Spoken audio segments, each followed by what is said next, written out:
So online are Basically usual Heidi and the MMC TV and Nancy. And then And Wendy's not with us. Wendy's not here and Wayne isn't here. Wayne's here in the room. Okay. So we're ready to call the meeting to order? Okay, I'll call the July 7th meeting of the Jericho Planning Commission to order 2026. Tonight's agenda will be to listen to public comment, approve our minutes of June 2nd. Chris has a review for us of our project schedule. We're starting to see the light at the end of the tunnel here. We have some topic for tonight to talk about new ideas for a new type of planned unit development to enable housing in some of our more rural areas. And then we'll hear reports from Chris and the rest of us, any other business, and wrap up for our next meeting on July 21st. Would anybody need to make any changes to the agenda? Good, okay. So then we'll go forward with public comment.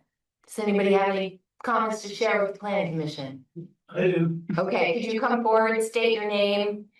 Just know that you need to keep your comments to just a few minutes, and material you submitted to us ahead we can share. Oh, you can, okay. After the broad memory set, just yeah. in case.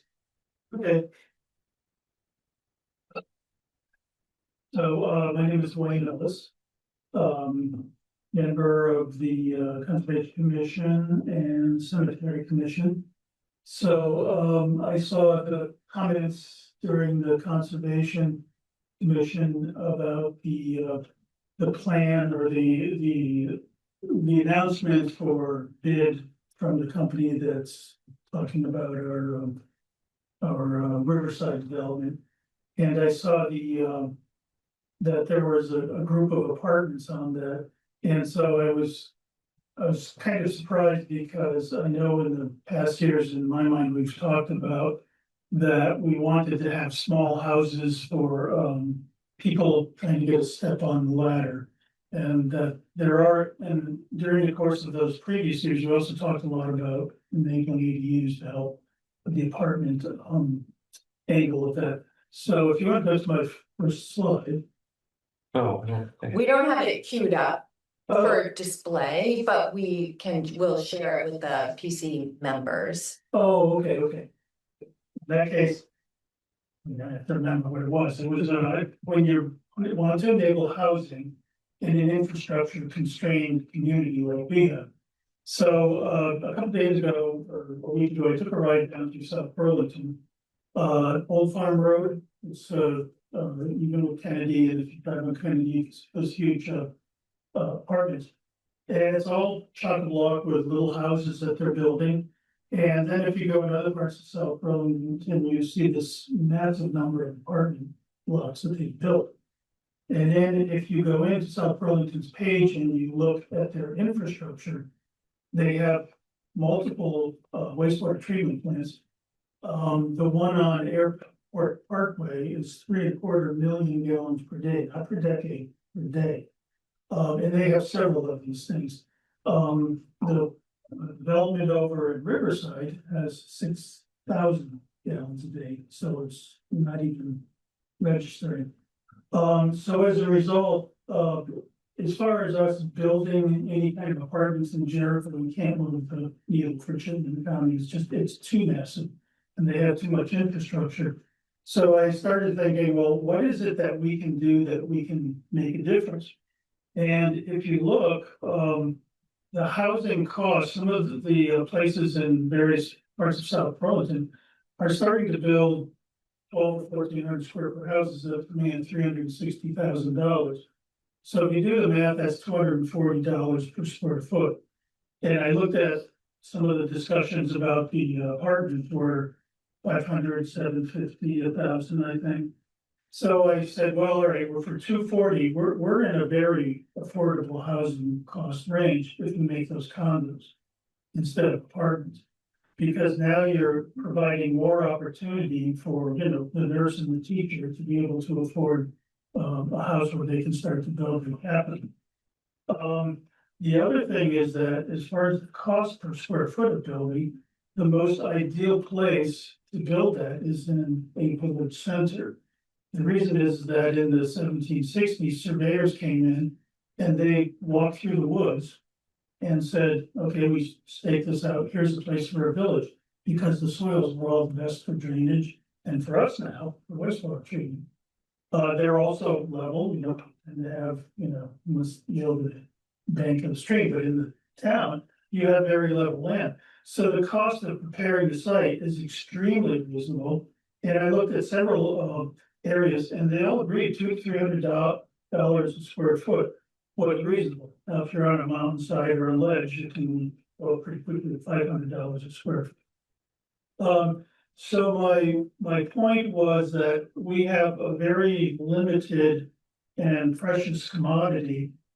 And if we just build apartments, there's thousands and thousands of those.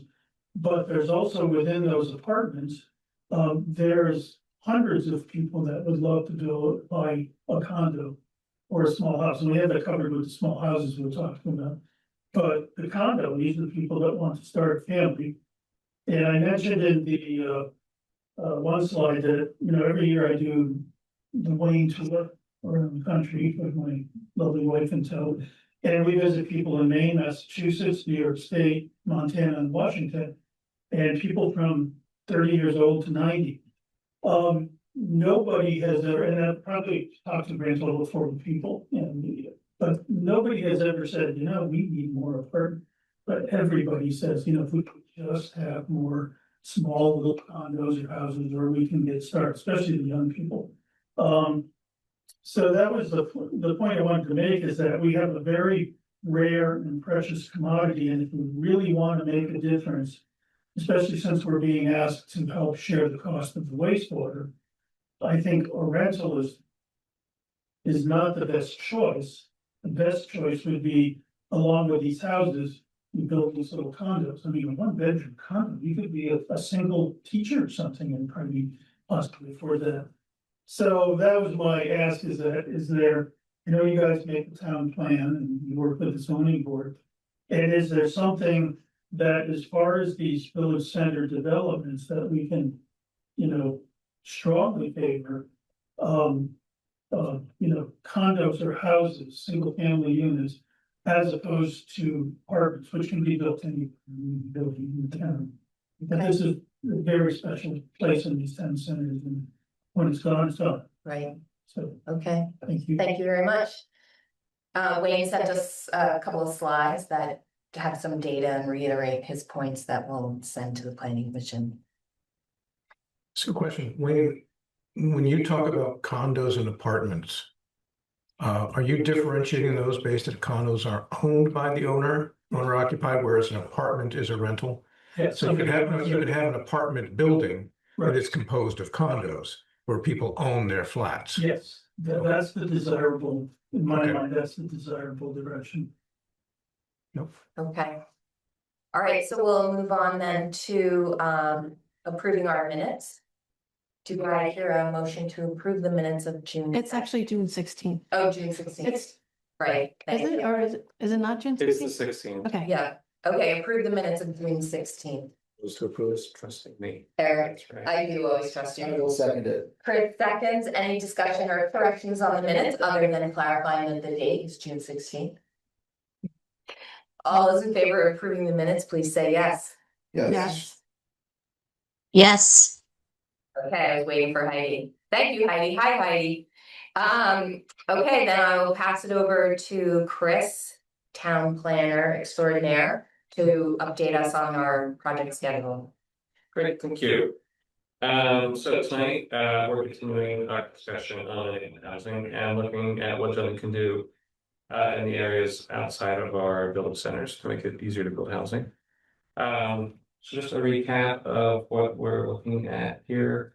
These are the recommendations that the select board had asked us to look at. Tonight we're talking specifically about number 6, to permit and incentivize clusters of small dwellings and PUDs. Just recap of where we are. The items that are bolded are related to goals that we had established that are particularly relevant to tonight. think they're the same ones that were bolded at our last meeting.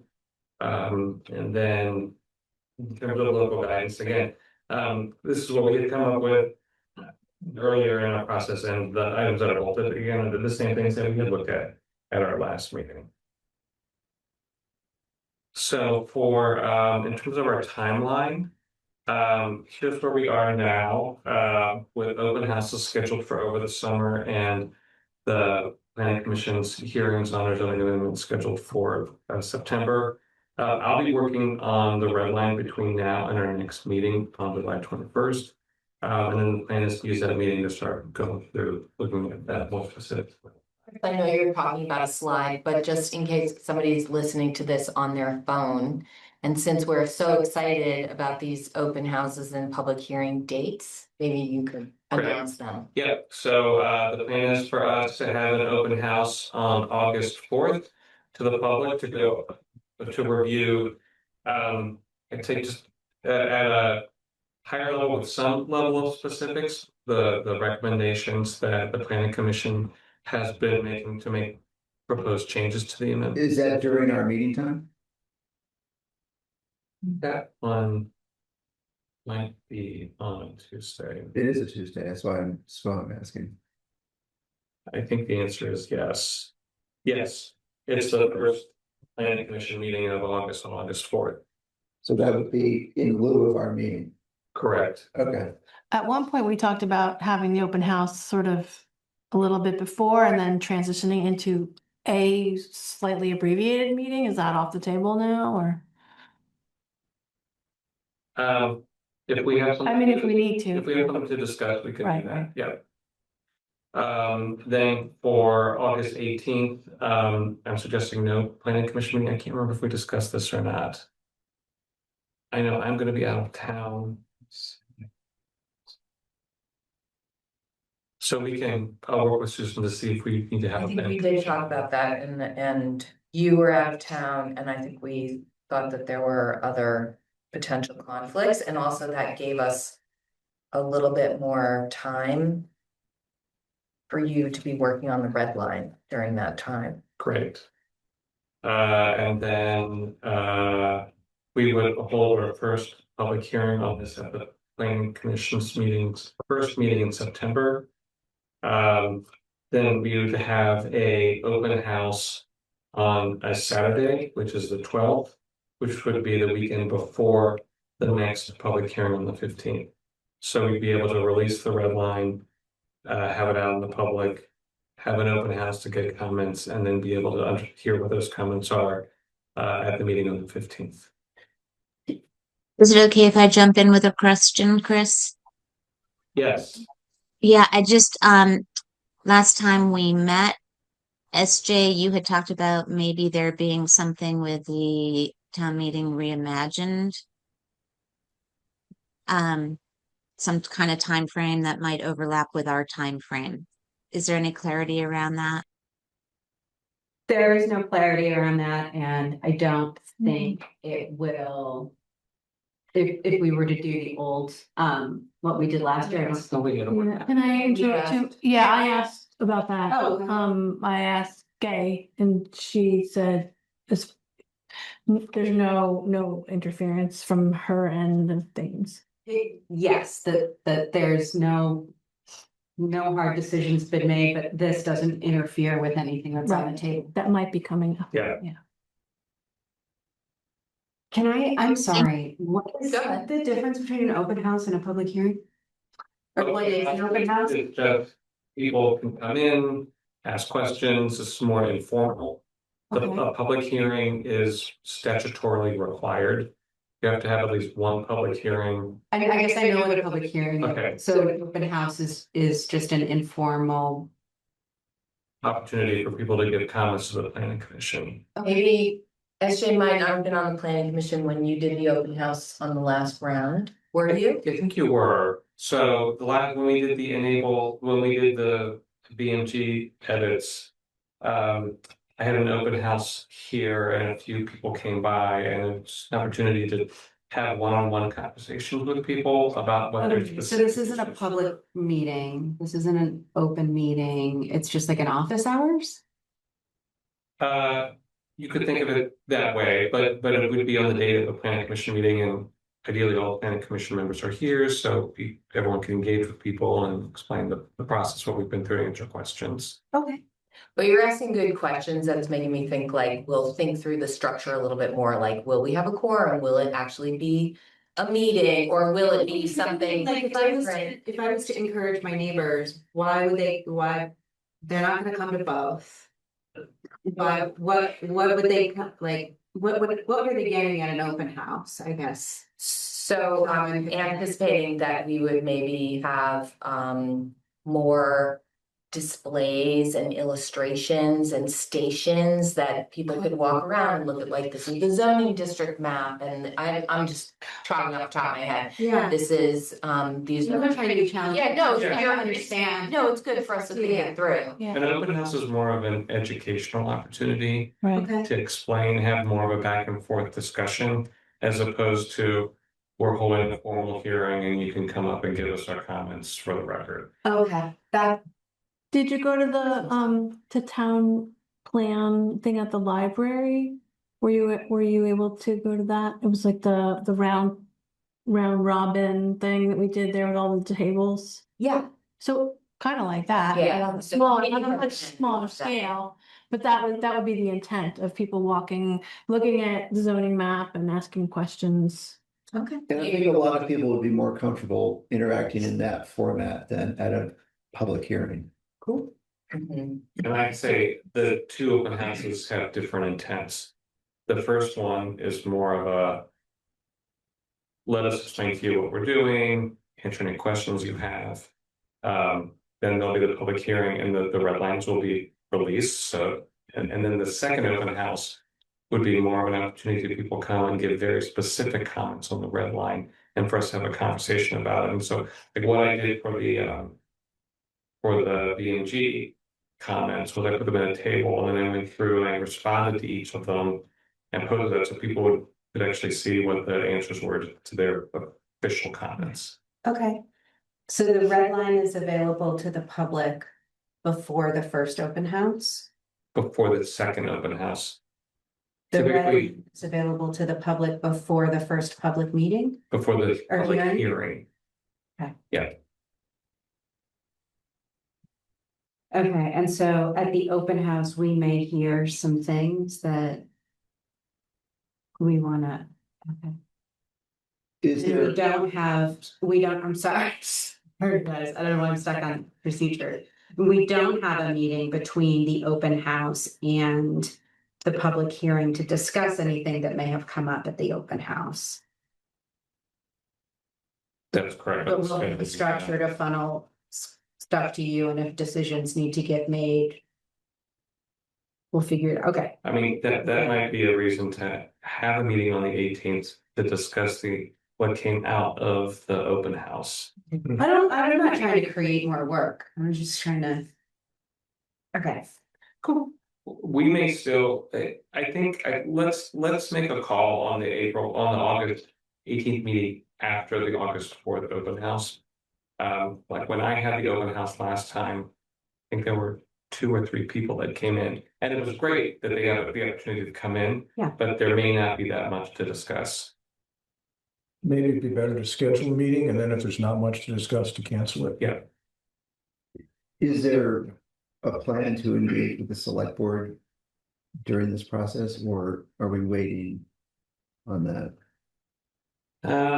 I would think we should wait until we know what actually in what's in the proposed amendments. Like they could change based on public feedback that we get. Between the two hearings or just after altogether?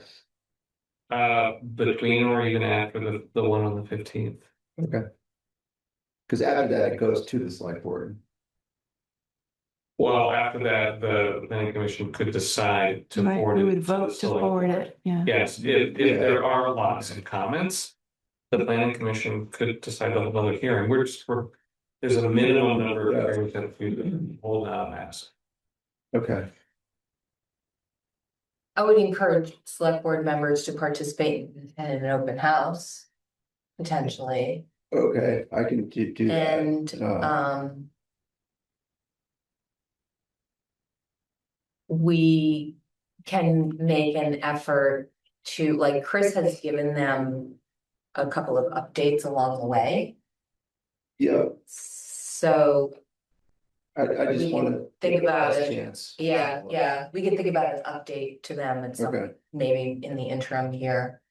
might be a good idea. Sort of in that early August, as we know the shape Mhm. of things, we might not know every detail or every word, but we will It might be, basically because the know. last time we did it, I think there was a lot of, we're working on that, we're not sure. Mhm. The last update, Yes, yeah. yeah,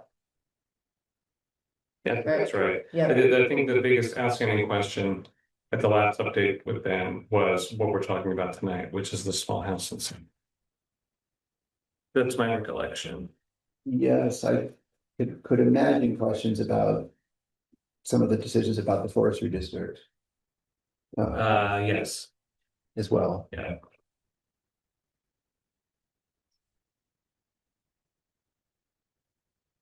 Okay, comments, yeah, thank you. Right, I went over this last time, I'm just gonna stop until we're done, tasks remaining. Nothing has really changed here, the first one here, the housing incentives. The planning commission discussion that's happening tonight.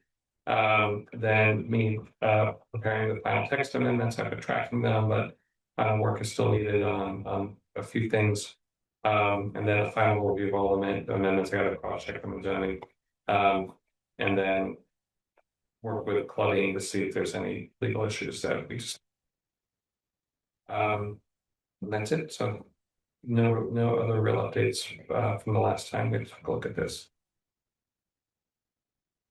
All right, so our main discussion tonight is to review recommendations from the small house incentive working group that was, well, the small house incentive recommendations that were developed with the help of a small working group. So the goal tonight is to get direction from the planning forward with recommendations.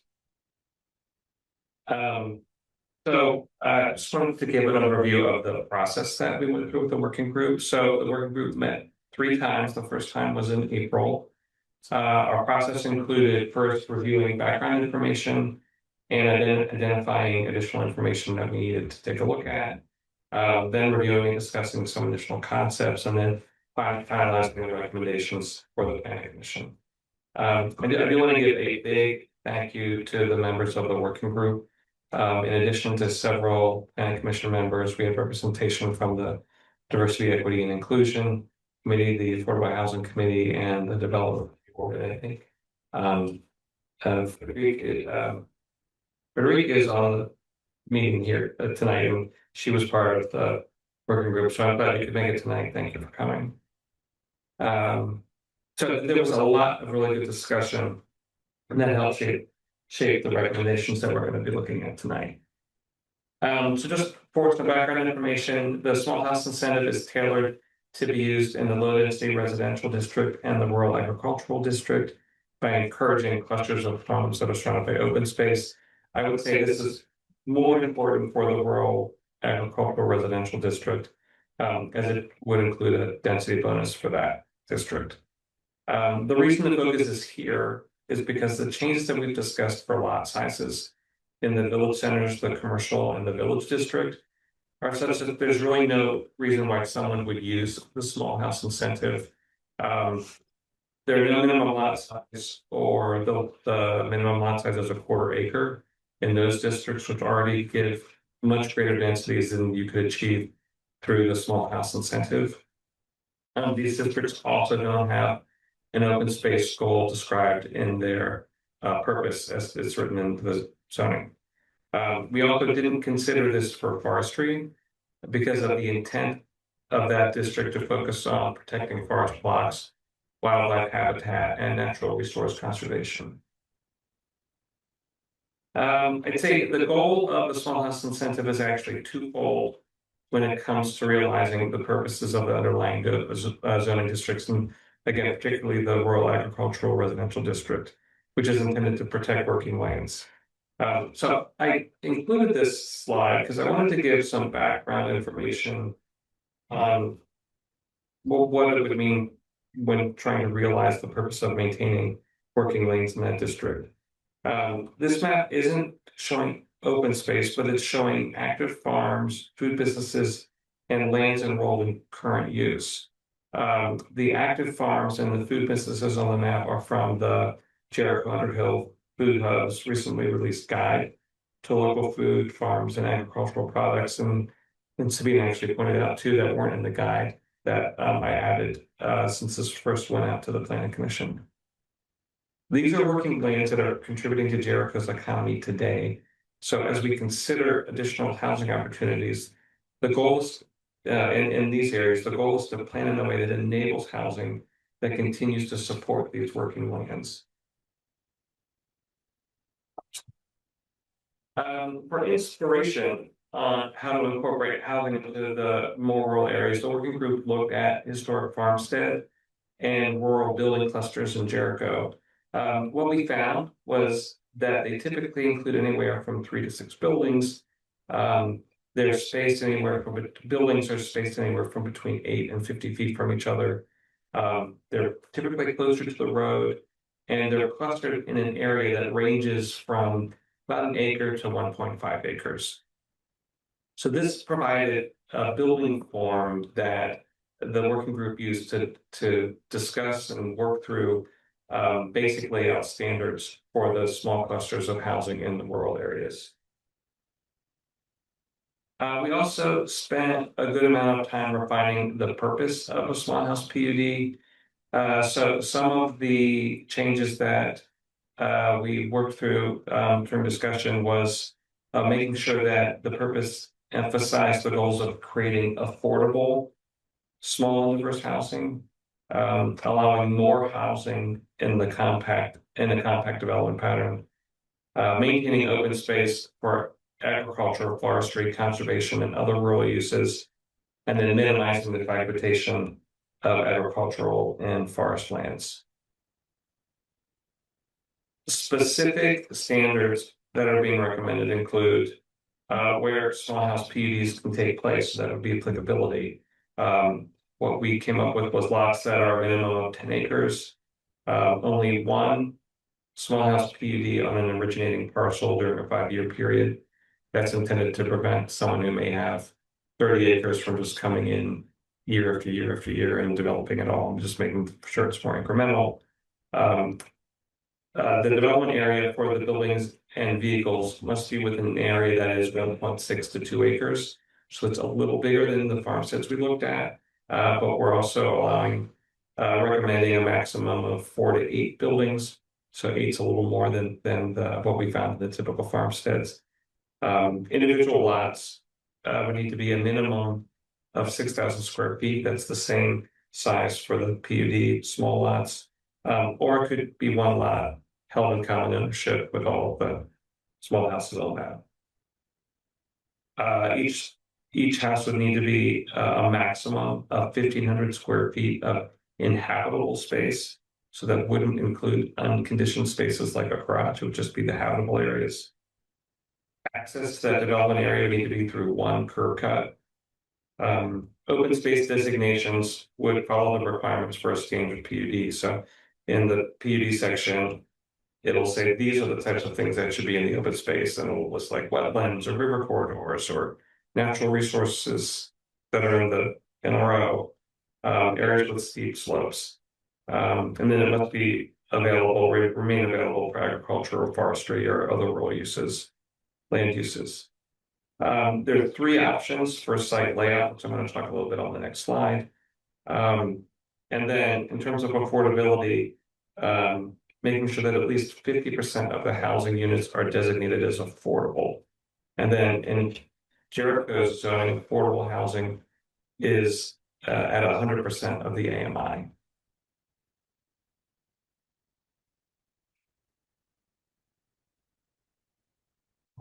For site layout, the working group recommended allowing multiple development patterns because they recognize that sites can vary, but allowing them in a hierarchy of preference. So first, considering the farmstead layout closer to the road, Then if that's not possible, considering the edge field layout. And then if neither of them are possible, considering the out of sight layout. So these are some concepts for conservation subdivisions that we looked at way back in spring and early summer of last year. I will say, after the recommendation was finalized for this approach, I have some additional information that I want to share. So I've spoken with a local farmer. I just wanted to hear from farmers what they thought of the rural land areas and what they thought of this approach.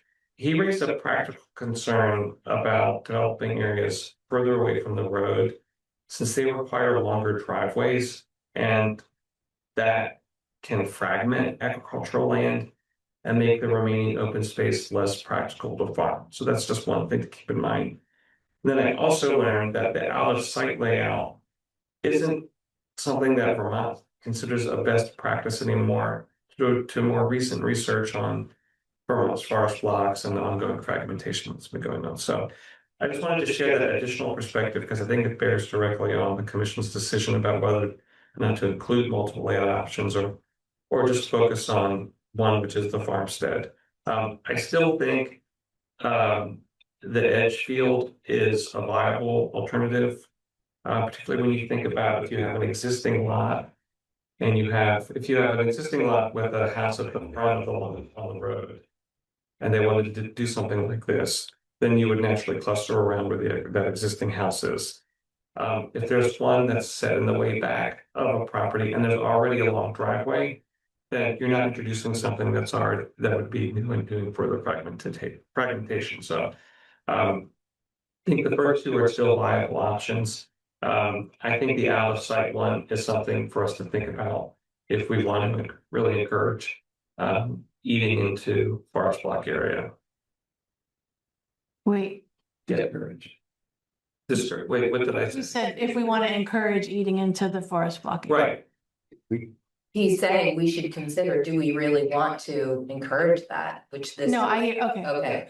It sounded backwards. Yeah, That's all. got It sounded like you were suggesting that we What? want to do that. Well, I think if we have it as an option, Yeah, I hear you. Yeah. This would create that situation, and you're saying we don't want to create that situation. yeah, think about. We agree with you. Yeah. Well, I can't speak for Chris, but I agree with you, but I just want it sound, Did I? for the record, it Yeah. Did I sounded, say that wrong? It sounded like. I think we've got it now. So, Right. Sorry. All right. Did you have another question? Well, do you want to do all the questions later? I had a question about this particular slide, but Sure. so, it seems really clear when you have a similar site plan for each example, and you've moved the forestry around. I'm trying to understand, of course, how this would extrapolate to any random site. And if somebody's site doesn't correspond to, let's say we said we just want the top two options. If somebody had a lot that for some reason didn't correspond to those, but could work for something that was more like the third, does that mean they couldn't do this? I'm just, what are we? Yeah, if we chose to just have an option 1 and 2, and I can't think of. I'm sure there's a site where they might not work, then that's not a site that would be a good site for this. And are we thinking of this from the perspective of conservation or from the perspective of perception as you're driving around, or what is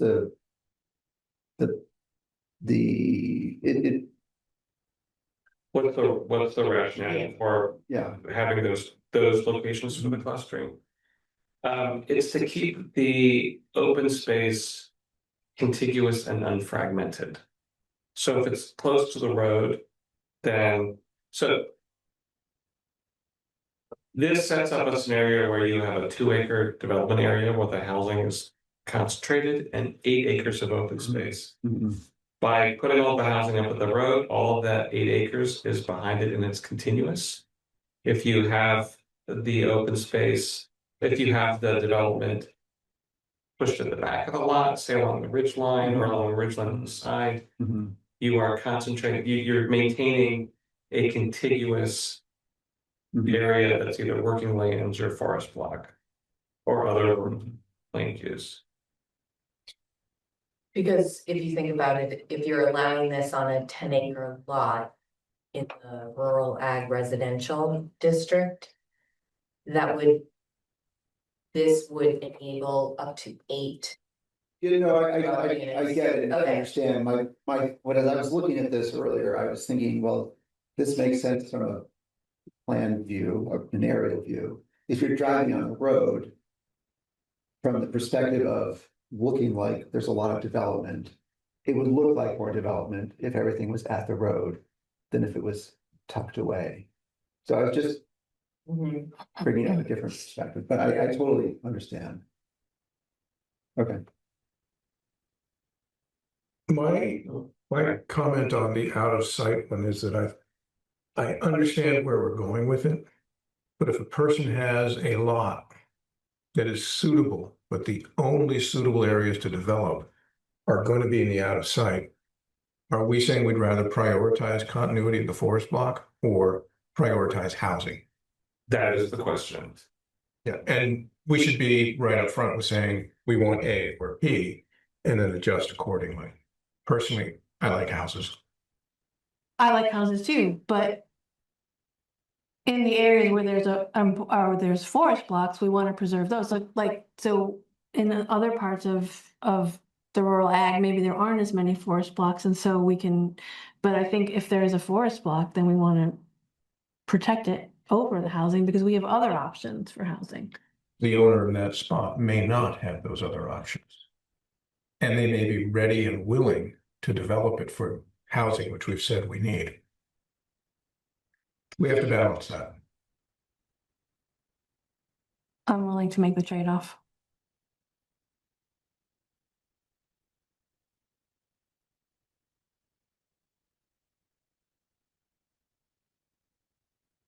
Do we want to get into this discussion now, or I just have? We can get into it later. We can get into it later. Okay. So this very rough illustration just shows an example of how the draft small house beauty standards could work on a 10-acre lot. So rather than spreading homes across the property, it's concentrated in roughly 2 acres. The remaining 8 acres are contiguous and think of as open space. It realizes the goal of compact development. Working lanes remain intact, and then there's a single point of access, and then it's a traditional rural pattern. That may look like a really big turning radius, but I took it to account. I have reached out to the Jericho Fire Department to coordinate with them. I'm still waiting to get back from them, but that does accommodate a turning radius for a fire truck. So it's not intended to show exactly what every project would look like, but it's just a simple illustration of what the development pattern could result in. There's a chance for public comment here. Yes, but not right now. If you could hold your question, thanks. Right, so another applicability question that the working group discussed was whether small house PUD should be limited to paved roads or also allowed on gravel roads. So the working group ultimately recommended allowing both this to happen on both paved and gravel roads. Their view was that the proposal was intended to support incremental housing opportunities in rural areas, and limiting eligibility to paved roads would exclude a lot of properties in the rural ag district where gravel roads are common. So using the draft eligibility criteria, which is the minimum 10-acre lot, and excluding areas that are permanently protected through conservation lands, that would result in what you see on the left. Those are 10-acre lots that are just on paved roads. That is 101 lots, parcels, I should say.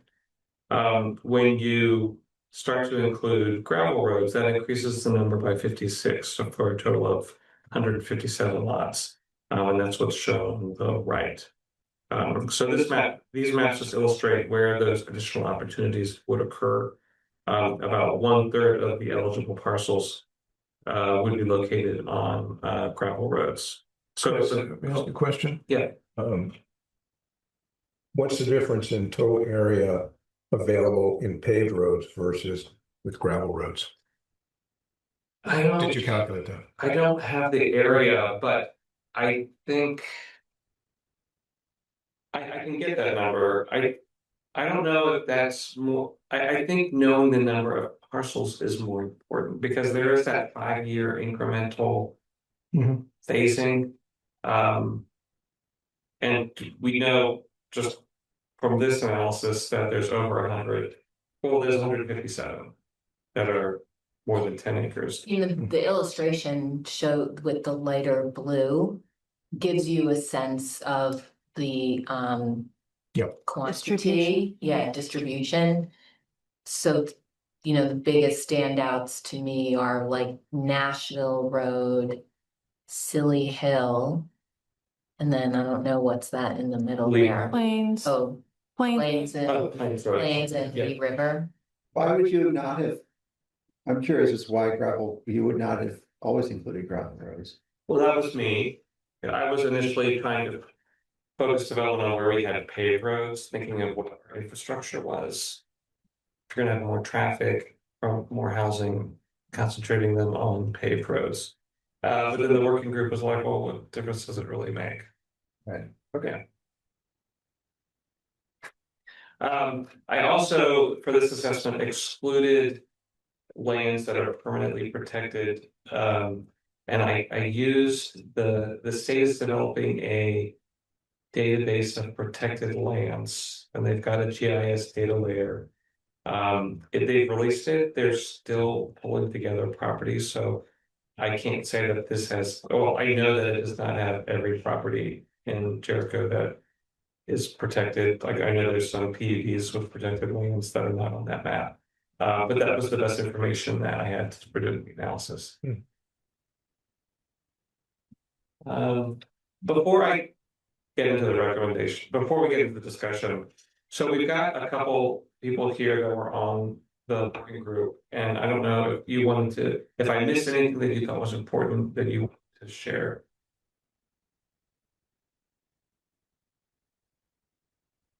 No one's got their hands up, so great. Great, so these are 3 questions I queued up. Hopefully the first one is an easy answer. Does the commission support the overall small house beauty concept? Then should, this gets into the, what we were starting to get into, was should the regulations encourage one for development pattern or multiple options, 2 or 3? And then are there any additional changes or information that the commission would like before really nailing down what the final? Can we ask individual questions before we get to these? Sure, yeah. I have some. Would you Okay. like me to go back to any previous slide? Well, I don't know if it'll be necessary, possibly. I'm curious about the 5-year period limit. And if someone was doing multiple small house developments that were affordable, would we care how many they did?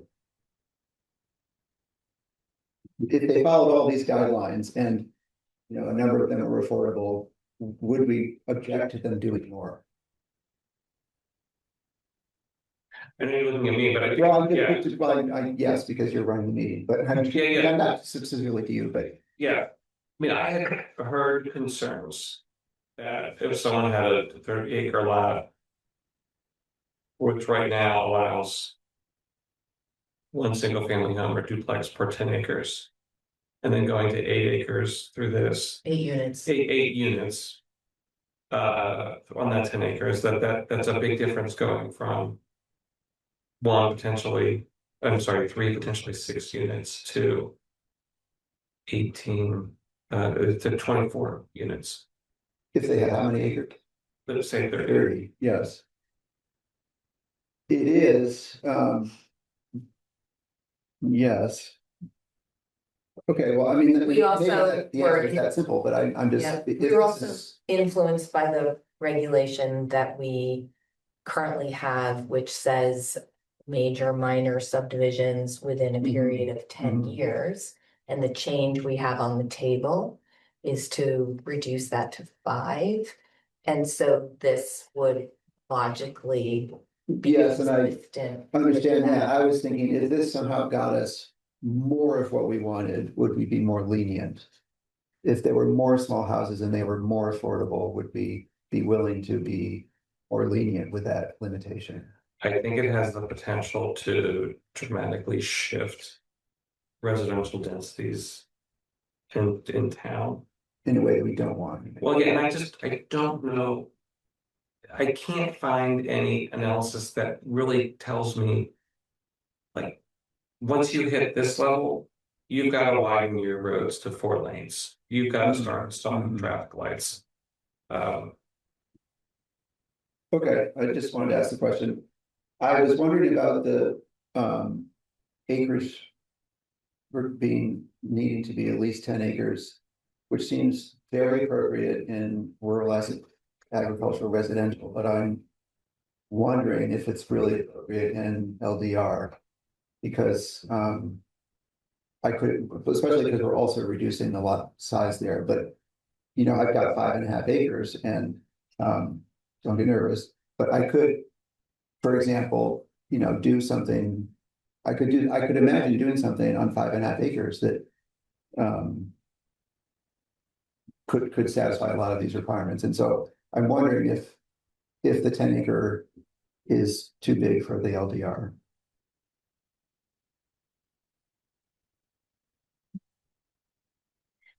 Where we want sort of more density anyway. I don't think anyone would take advantage of this in the LDR. I didn't want to preclude someone from taking advantage of it, because if you just did As the way it's written, there's no reason for anyone to, which means that you lose what I thought was the initial goal of this, which was to incentivize small houses. And so unfortunately, by not thinking about this in the LDR, we're taking the incentive for people who do want to develop in the LDR to develop small off the table. well, you would, if you wanted to do this in the LDR, you would just go through a standard. Yeah, you could do it, but you're not incentivized to do it. But we still have the small house density bonus. Yeah, let me kind of walk through that though, because say you have 10 acres in the LDR, and you wanted to do this, you could use the density bonus and actually get 15 housing units. So that would be your density increase. And they wouldn't have to be affordable. And And your they open would still be the space, small lots. and your open space would only have to be 25% as opposed to 8 acres out of 10. Because if I was somebody who was thinking about doing this kind of thing and there was an incentive for me to do so in a way that's affordable and make smaller houses, wouldn't that be great for Jericho? But we already have it. But what if you had 6 acres in the LDR? exactly, or Then you could, what he's saying is would do a standard. Sure, there'd be no incentive to make them affordable or small. There would be an incentive to make them affordable or small because the regular PUD regulations already include 100% density bonus for affordable and 50% density bonus for small. so that's 8 units for affordable. So why do we Versus- even have this in the LDR? Why don't we just make this for rural and residential? I think that's a reasonable Yeah. approach. Okay. If we didn't have those other changes on the table for LDR, or for some reason they were not passed or included or whatever, that would change your calculus that you're. The 10 acres just seems too big for LDR. I mean, and I don't even know how many lots there are that are more than 10 acres in LDR. Well, he It's about, are a showed them on that. oh, yeah. Anyway. Okay, so SJ, did you have more? Yeah, so Math. just the math, like yeah, this doesn't apply at all to LDR. Um.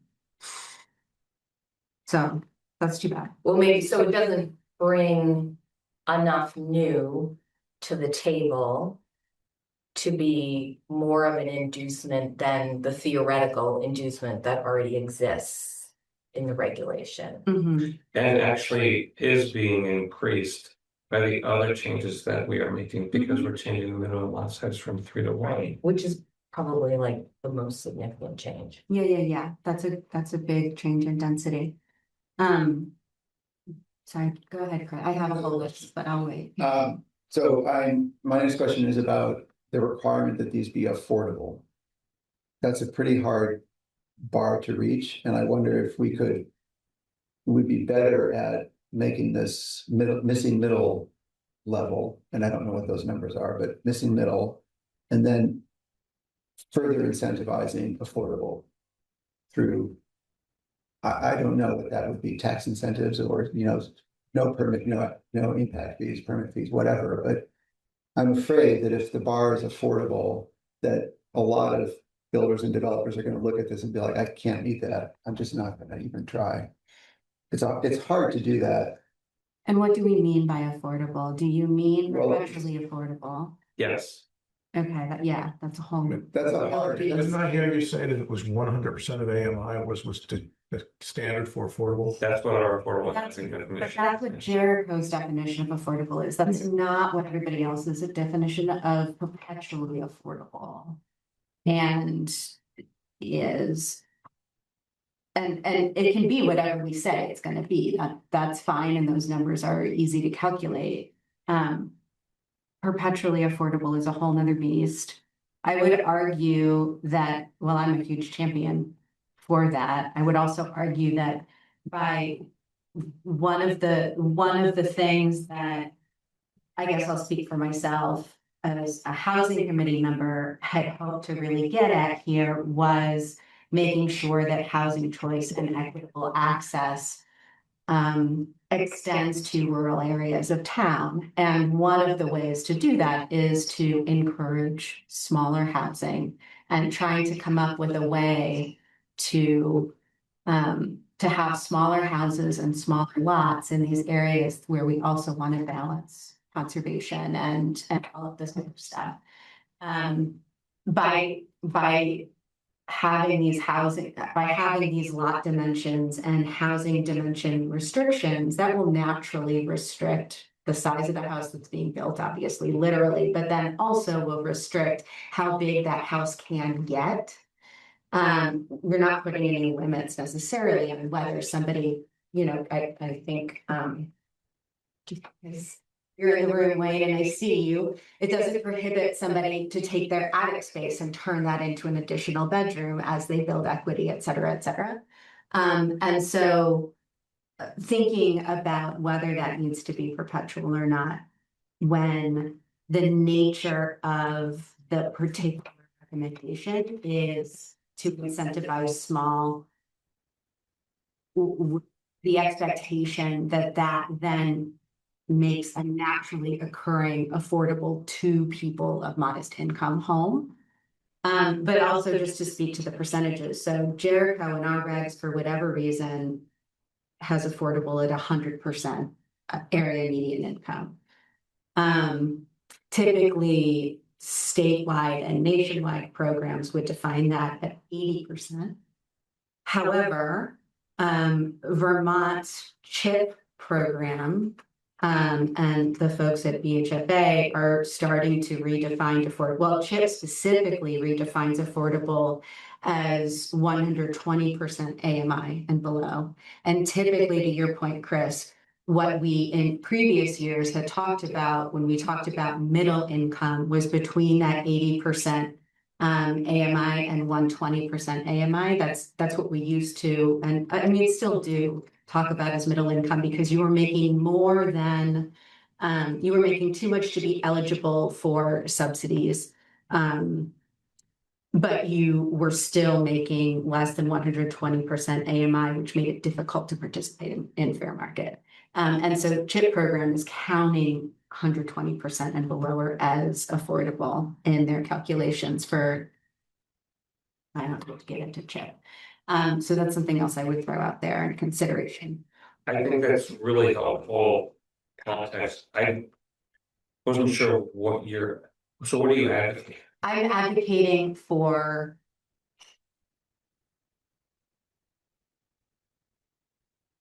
making, not requiring perpetually affordable.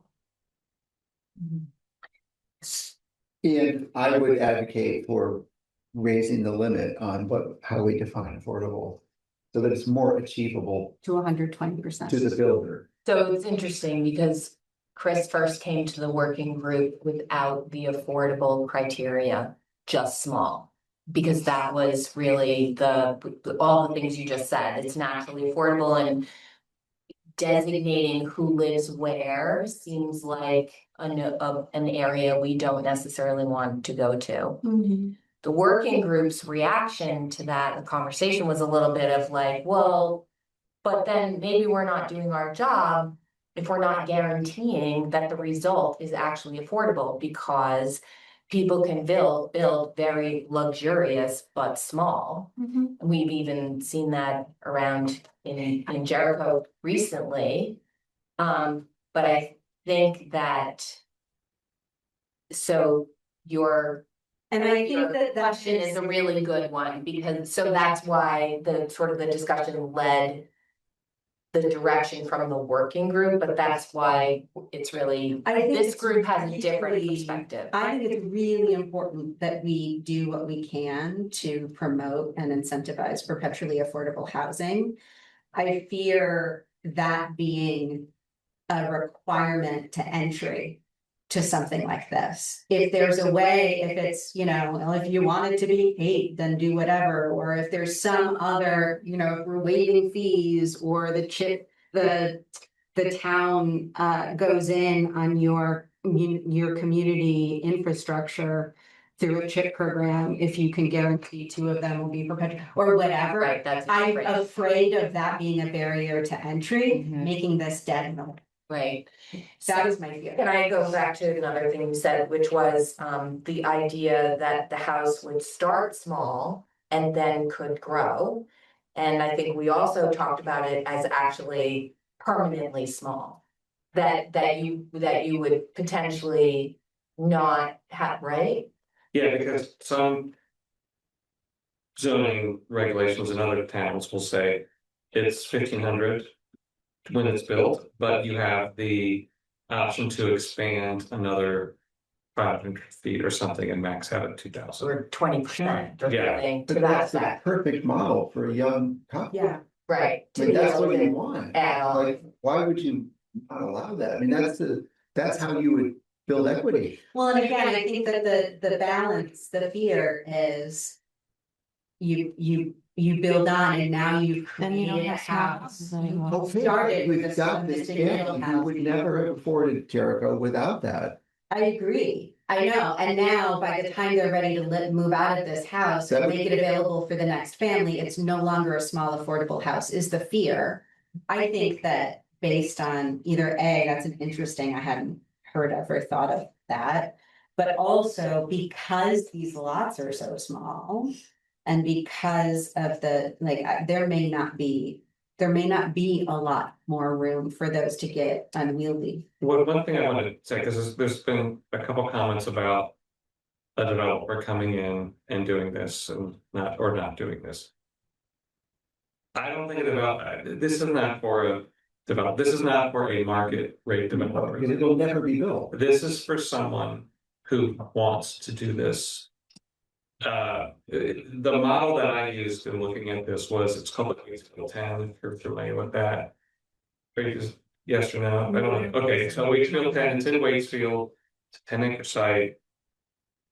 Similar type of thing, and the developer is the owner of the Yestermorrow homes, right? So the only way this type of thing really works is when you have someone who's, and actually I don't know if you had a chance to read the letter that we got from Maeve McBride. And this is allowing someone like Miss McBride to actually be able to do something Or like Tony this. Brown, who we heard from a couple of years ago, wanting to do multiple small houses on his Yes, property. yes, but I think if we. Yes, and the people who are doing it for that reason, out of the goodness of their heart and their mission driven for it, we want to support that. They'll do it anyway. If we want to try to get a developer to do this, we have to wildly incentivize Through, affordability. but I would say you have to do that through other ways that's not so. No, it would be through CHIP, it would be through Yeah. tax revenue, it would, or, no taxes for 5 years, whatever, it would have to be. No development fees, whatever, it would have to be something else, but you'd have to wildly incentivize it. Otherwise, it's just not gonna happen. Yeah. And then, oh, Frederica's got her hand up. I Okay. don't know if we, yeah. I didn't see it, so thank you. So Frederica, they just told me you had your hand up, but I will call on you in 1 second. I just want to make sure that you were just in the middle of a thought. well, I had one other question, but I can come back to it if Frederica's comment is relative to what we were just discussing. Frederica, is your comment relative to what we're just in the middle of talking about? Yes. Okay, sure, go ahead, shoot, hi, thank you for Hey. joining. Yeah, thanks for giving me the opportunity to speak. I just wanted to second, yes, as a member of a working group, I just wanted to second everything that I think it was SJ who just spoke. I can't see, you guys are very, very small on my screen. There is like something, there is this concept of naturally affordable. And it's part of it is having a small unit, and that alone would be able to move, could be able theoretically to move this at least to the 120% and less of median income range. You have to think about the fact that these are 10-acre zones or 10-acre lots overall. So so the price for the land alone is still going to be considerable, and is probably going to be borne by the people who try to buy these little houses. So it's still not going to, it's going to be barely affordable. But I think to try to make a condition that it needs to be perpetually affordable, which is a whole different kettle of fish, or even that it needs to be affordable in the sense of low income affordable, which would be 80% and less, is going to really restrict the desire or the capability of anybody any developer to come in and do this. And as you were just discussing, would have to be a very specialized group of developers. And I think that's going to be very counterproductive in the long run. It will stymie this whole effort and will not lead to any more housing. So I actually do think, and I was part of this discussion, but I never spoke up in favor of making this only for affordable range prices. I would be in favor of just having naturally affordable, meaning just keeping it to the small square foot size, rather than putting any other conditions on it. That's just my own opinion, and I think that was kind of my opinion on the working group too. And I don't think we really came to, at least in the meetings that I was at, I don't think we came to a firm conclusion that it needed to be only for affordable. It was the third meeting. And Okay, that, I wasn't there yeah, at yeah. the third. There we go. Because this Yeah. doesn't sound familiar. Okay, that's all I have. Thank you. Okay, Chris. Yes, my last question is, can you remind me how this would compare to the PUD light concept? Minor PUD. Minor PUD. Yeah, so the minor PUD allows a property owner to create up to 3 small lots. But you still have to have the acreage to support the density. So if you still would need 30 acres to develop to create 3 small lots, but you wouldn't have to go through the full PUD process. The 30 acres is not a good example because Yeah. it's really for the larger sites where they're 50, 60, 70 acres. And if you created 3 small lots, you would still need to set aside 30 acres, because that's how many lots you're creating, and it's a way of meeting the goal of protecting open space. It's also a way of tracking density on the site, so you, for future subdivisions. The minor PUD as more of an administrative improvement that you're kind of like streamlining, reducing, just making it easier, faster, quicker, more straightforward, but you're not radically changing the density. Whereas this small house, you're more increasing the density substantially because what's being built is a small house. Is Right? there, Is that a Right. good Yeah, I think that's right. distinction? is there a world in which you could combine them? Double PUD? Mini light? Well, you wouldn't it depends on how many units you want to do under the small house scenario. I would say literally no. I mean, you would need to choose, Yeah. because we'll end up having 3 PUD alternatives. There's the standard PUD, which we currently have.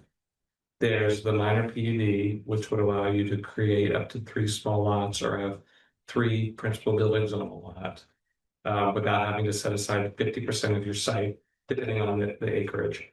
And then this small house PUD, which is what we'll talk about here. Okay, last question. Is there a world in which we suggest to other groups in town that we consider alternative incentives for more affordable housing?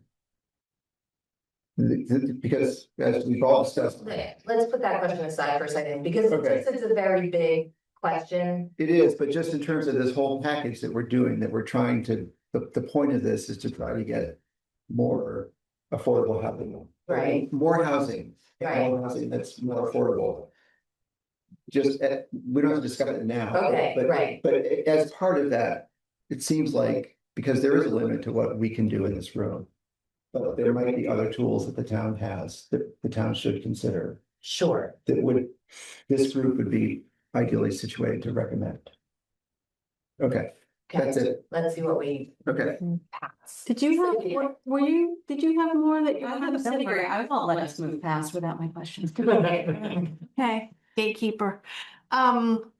Okay, so one thing that when I was reading the PUD thing and thinking about this, like, oh my God, we now have like at least three different PUDs. I would love to see in the future us come up with some kind of a primer or a slide or a description of the three, how you can apply, how they are different from one another, where you can use them, where you can't use them, how they all fit together, because if it confuses us, Mhm. it's gonna confuse the public. And so it would be both for us and maybe could then evolve into something for the public, so that maybe could be handed out if somebody came for a sketch idea plan. Anyway, Yeah, that was one thing. I think at a high level. Yeah. We are creating more options Mhm. to make it easier for people to build housing. Right. Yeah, But- but you're asking about, How do I know which one? yes, Which one is right for me? Right. Well, I think Um, Sabina, once upon a time, we had recommended doing like an addendum to the zoning regs that was sort of a pathway diagram, like if this is what you want to accomplish, go this direction, like, and then it's like a flow diagram. Because I think that it is going to be really important to have sort of like a basic user guide. Right, which may come later, but anyway. My other question is about some of the lots identified. That have the, yes. So some of them have houses on them already.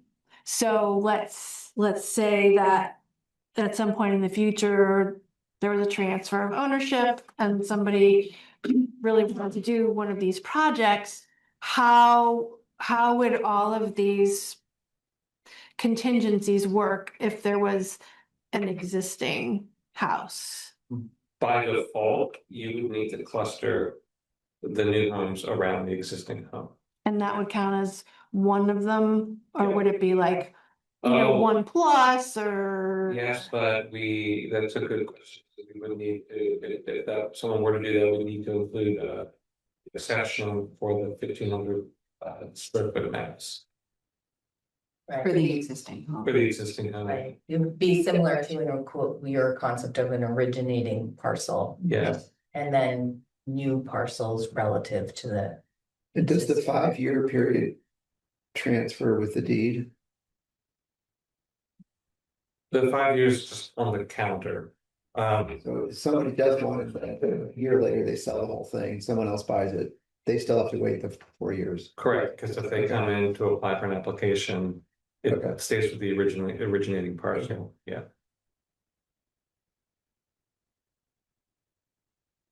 My last comment was just, I think you were leading to maybe possibly not having the third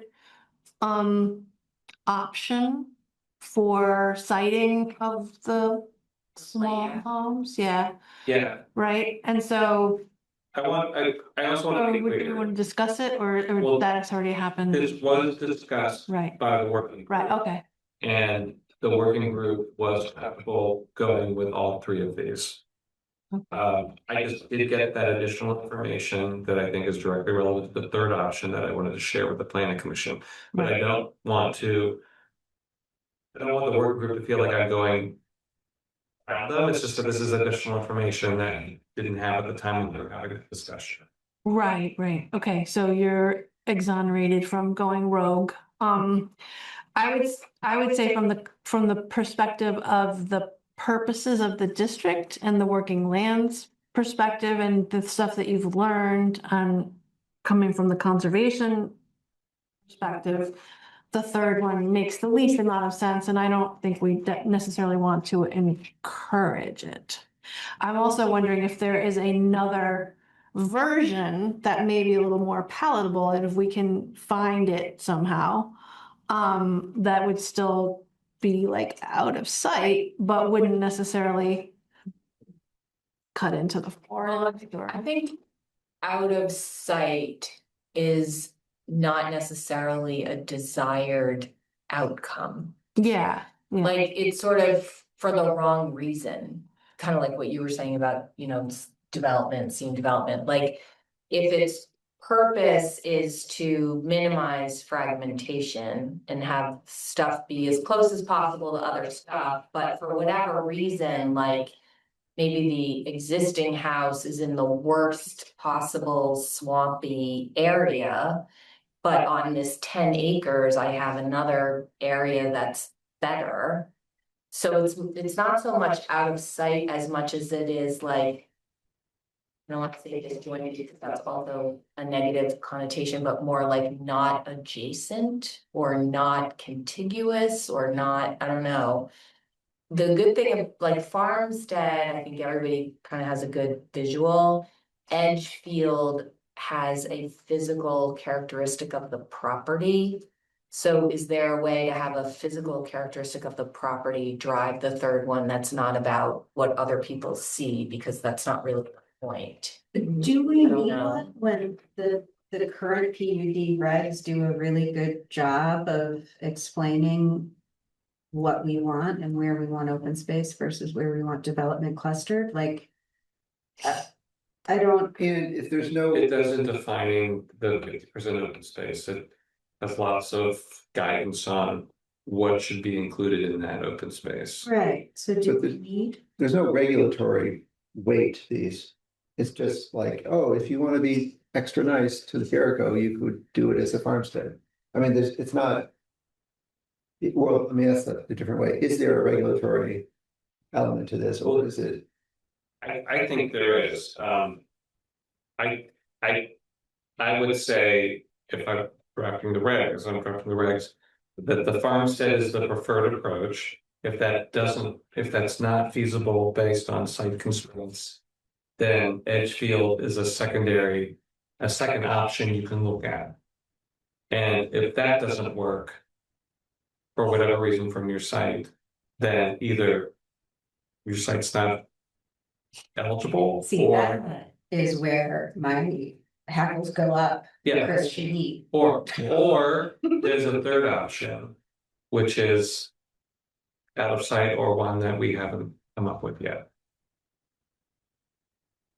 I mean, the second option is pretty all encompassing for most. I mean, I don't know that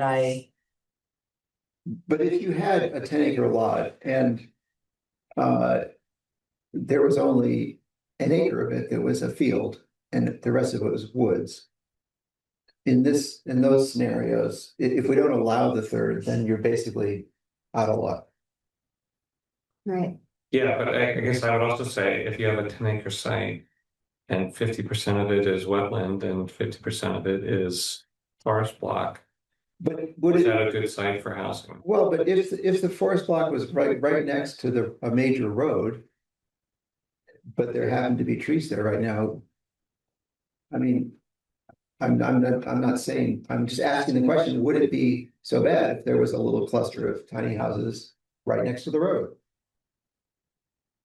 I would say that's the farmstead model. Would it Even be- though there's trees? If I were regulating it, I would Well, I look think at that. I would suggest that we just, when we write this, we're sort of clear about this because, anyway. Then the question, you're raising what, is potentially a risk to those stepping stone, most at risk, most pristine forest blocks that we want to add to the NRO, but we're not adding to them now. And so maybe those exact locations that you're talking about are ones where that's where the balance has to happen. Like, well, sure, that person maybe can have one house, or they already have a house, or they could change their house to a duplex, they could add an ADU. Is it really incumbent on every parcel to have the maximum potential to go to 8 units? Well, but I could imagine on a paved, sort of well-established road, there could be a site that's mostly wooded, but that is not one of the prime. Right, but Forest blocks. we have no differentiation of that at the moment, and when this is gone through, we won't. So we'll be I know. vulnerable for a period of time, which might be temporary, but I guess I'm asking if we would want to consider some way of having some flexibility with the regulation so that, well, It feels. like an impact study. I didn't hear him say to Chris say anything yet about severe limits on clearing, Well, other than a small but development area. if the whole site is wooded, and even if you develop near the road, you're still going to be in the trees. Okay, so that's a good question. So in number 1, let's lay out number 1. The illustration shows mostly a field with a road. How would one be different if it were mostly woods close to the road? Was that just sort of are those different? Can that not qualify as a farmstead? yeah, I layout? haven't thought through that, but I don't see why it wouldn't. Like, it would just qualify as a farmstead. We've got the NRO overlay, which is still in place, so that is going to be providing protections for resources that are mapped. Yeah. Okay, so does that make you feel better? Okay. Makes me feel worse, but that's okay. Well, I having been through some things recently, and generally on the side of conservation, but I also want us to be mindful of a unique situation that we can't anticipate, that where some flexibility in the regulations might be fully appropriate, Right, and that a hard no doesn't make sense. right. So SJ. I think that in my mind, this conversation is really about what is option 3 on the design objectives should really be about what's on the previous slide under applicability or eligibility criteria, or like the conversation, it feels like we're trying to have a conversation about eligibility by talking about site layouts, and it feels backwards and confusing to me to be doing it that They're way. they're two different things. Well, and because Heidi is such a good reminder of always kind of grounding us in the goal and starting from there to move forward, and so this feels like a very backwards into it, and maybe that's why we're having a hard time kind of figuring out the boundaries of what we're comfortable with and not comfortable.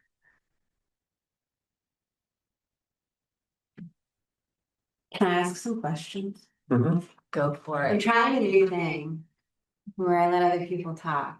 How's it working out for you? I don't have to do it. Your hand. How is it working out for you? There are things from there. This is more about your experience and less about mine.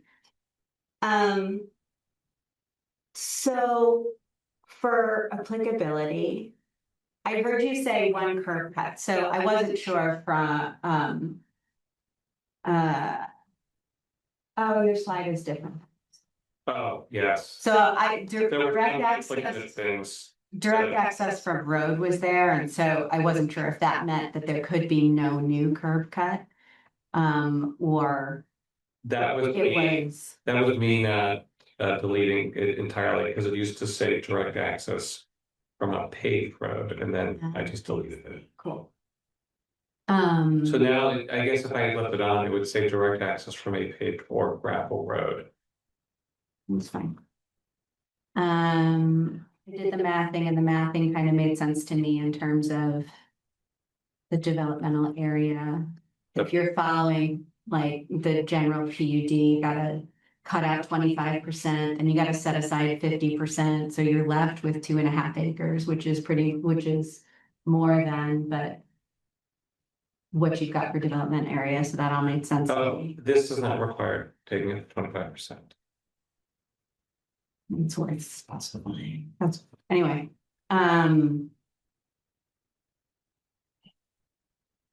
follow PUD guidelines for designation and recordation for open space. I think that's why I made that assumption. Right, if.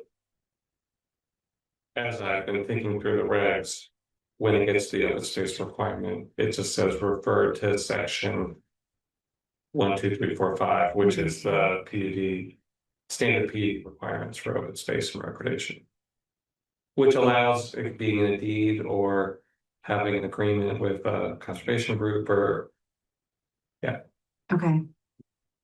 I feel like we've had the 6,000 square feet conversation a couple of times, and I can't remember where we ever landed. Was that a number that came?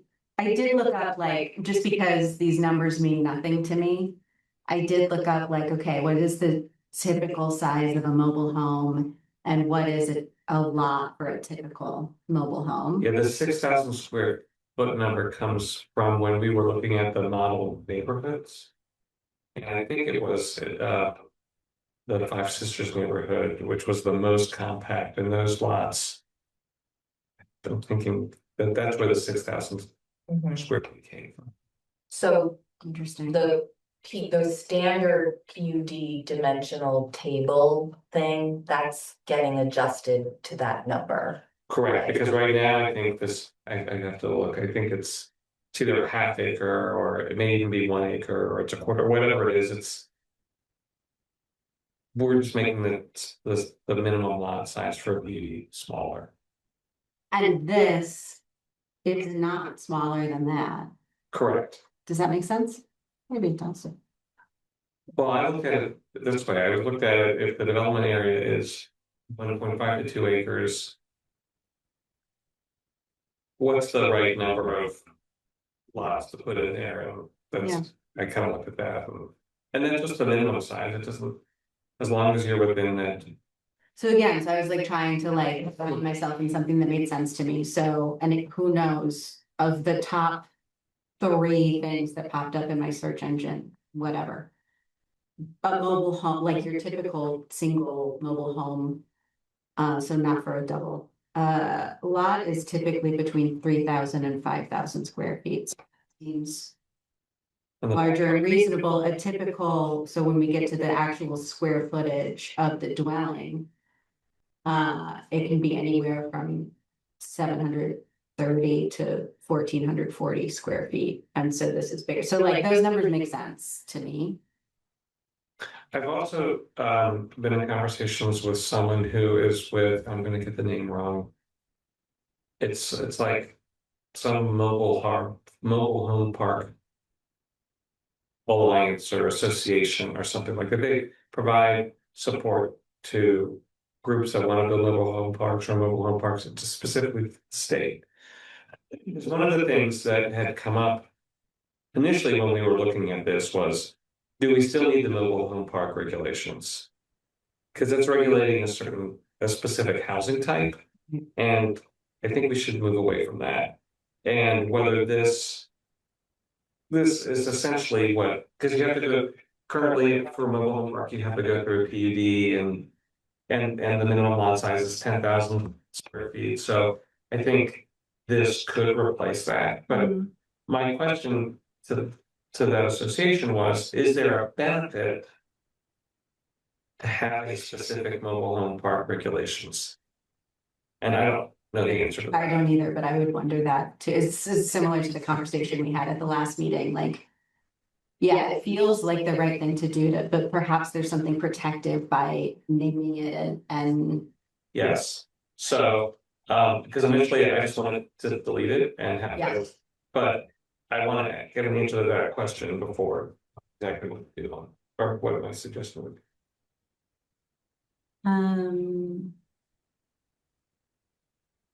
Okay, and we talked a bunch about my site layout questions. And I guess the open space, the same up there, yeah. The open space must remain available for agriculture, forestry, recreation, or similar rural land use. Is that intended to be more narrow than what's in open space and just our regular PUD? It's intended to make sure that someone doesn't do this and then in an HOA restriction say you can't use it for agriculture, which happens.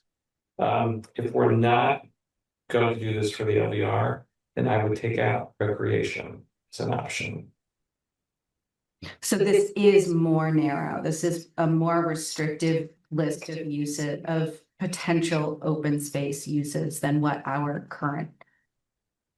I don't know if it is more restrictive, but it doesn't let you be more restrictive. Like, I think you can do all of these uses in a regular PUD. It's just that the property owner can choose to say you can't do some of them.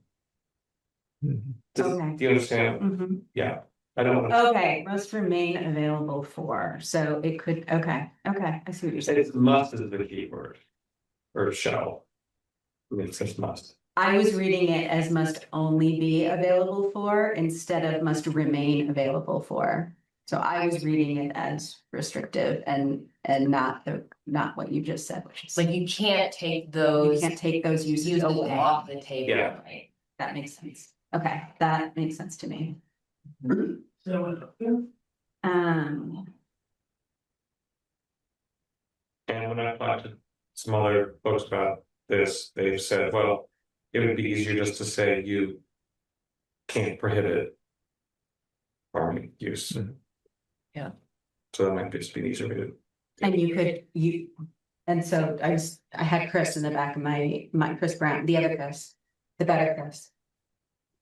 In the back of my mind, thinking like, Always. what about wastewater use and what about, soils and blah, blah. Well, thank you for bringing up You're so water, because this is not intended to require that the septic field be within that development area.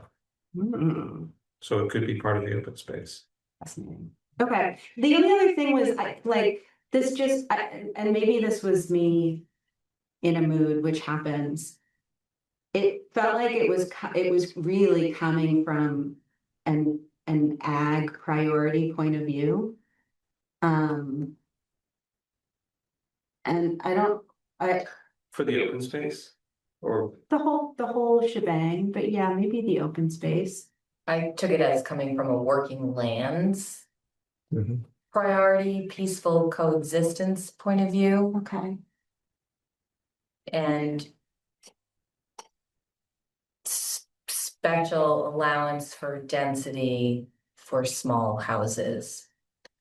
Sabina, So actually, I think that's an interesting question about the wastewater, right? Because could you actually do farming on I know you can have an athletic field, but like dragging a tractor and tilling soil, and if that's the kind of farming you were going to be doing, like let's say this little group of houses wanted to have a community farm, right? but that's just one type of agricultural use, it could be. Well, I know, but I'm saying, but if that's what they had their mindset on, how would that actually fit in with the septic? Well, when there are 8 acres of, well, I guess it depends on the site, right? I mean, Right, well, I'm. It's not gonna take over the whole 8 acres of open space, but then like, Are often the only soils that are.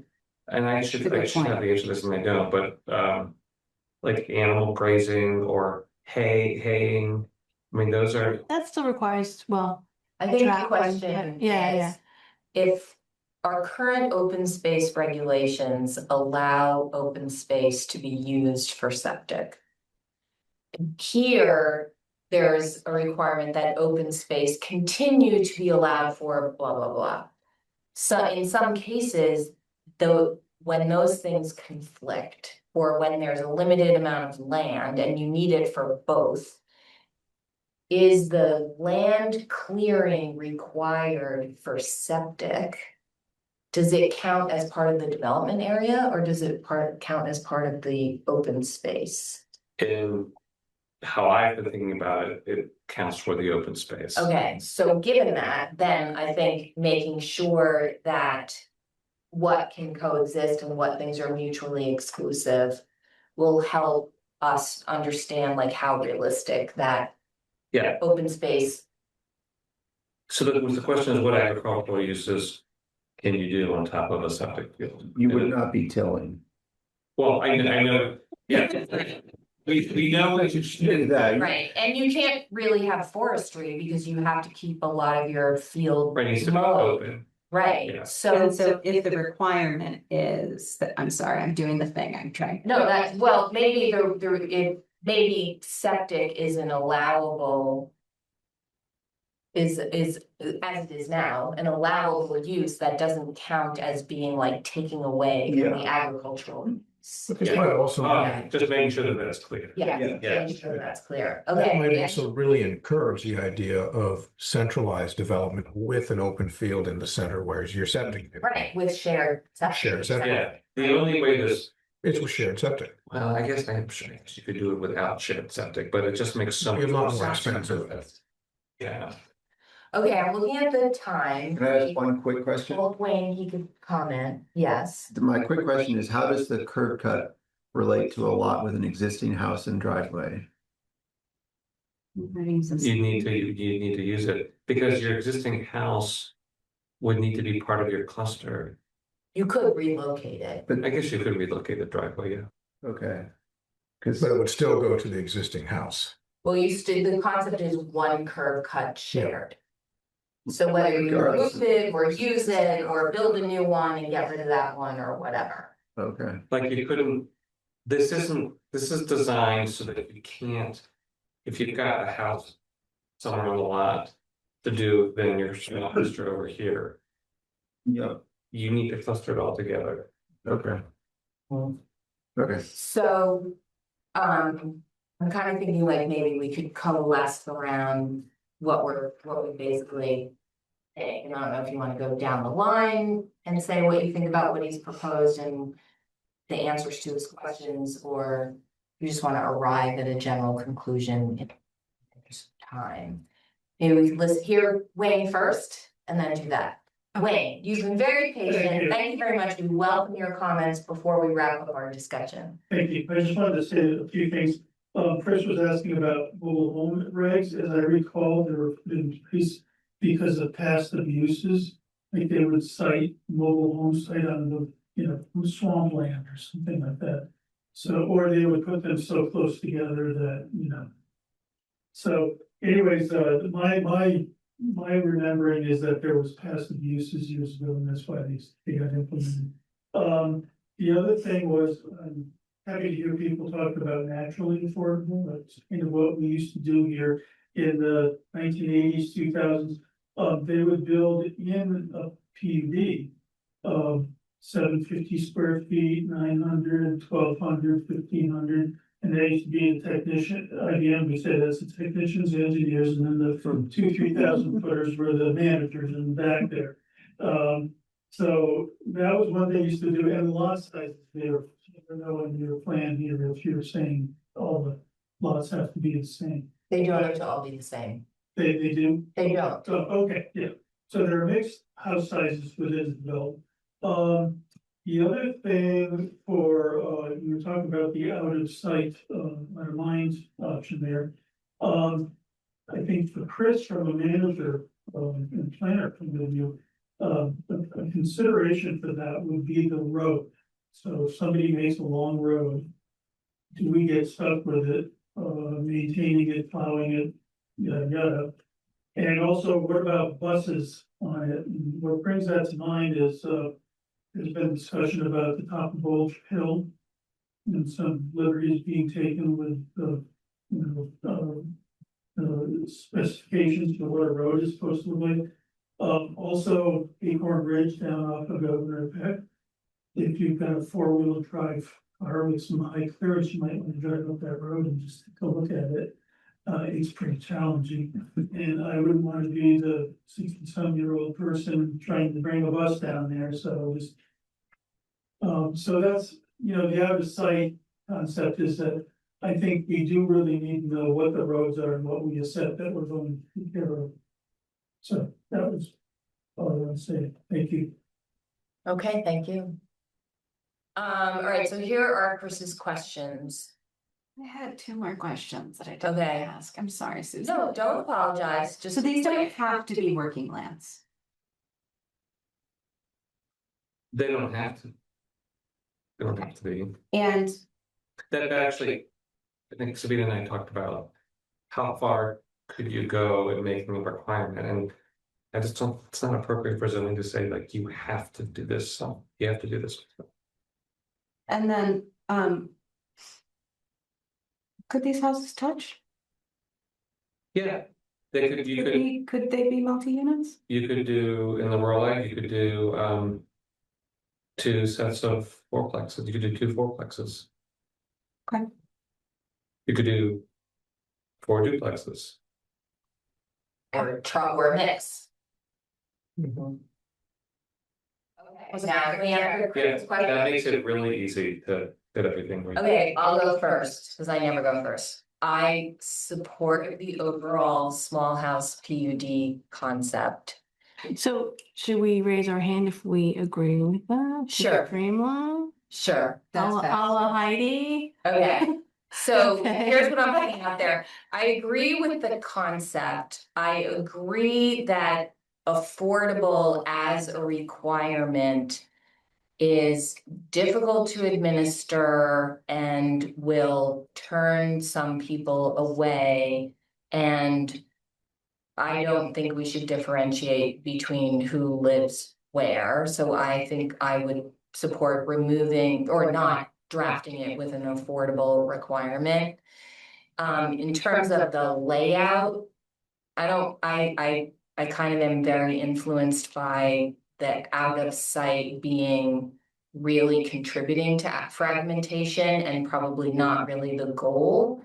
But I would ask Chris to come up with some other way of providing some flexibility for a site. And if the first layout, the farmstead layout works for both a field site and a forested site. I don't know that we need a third layout option.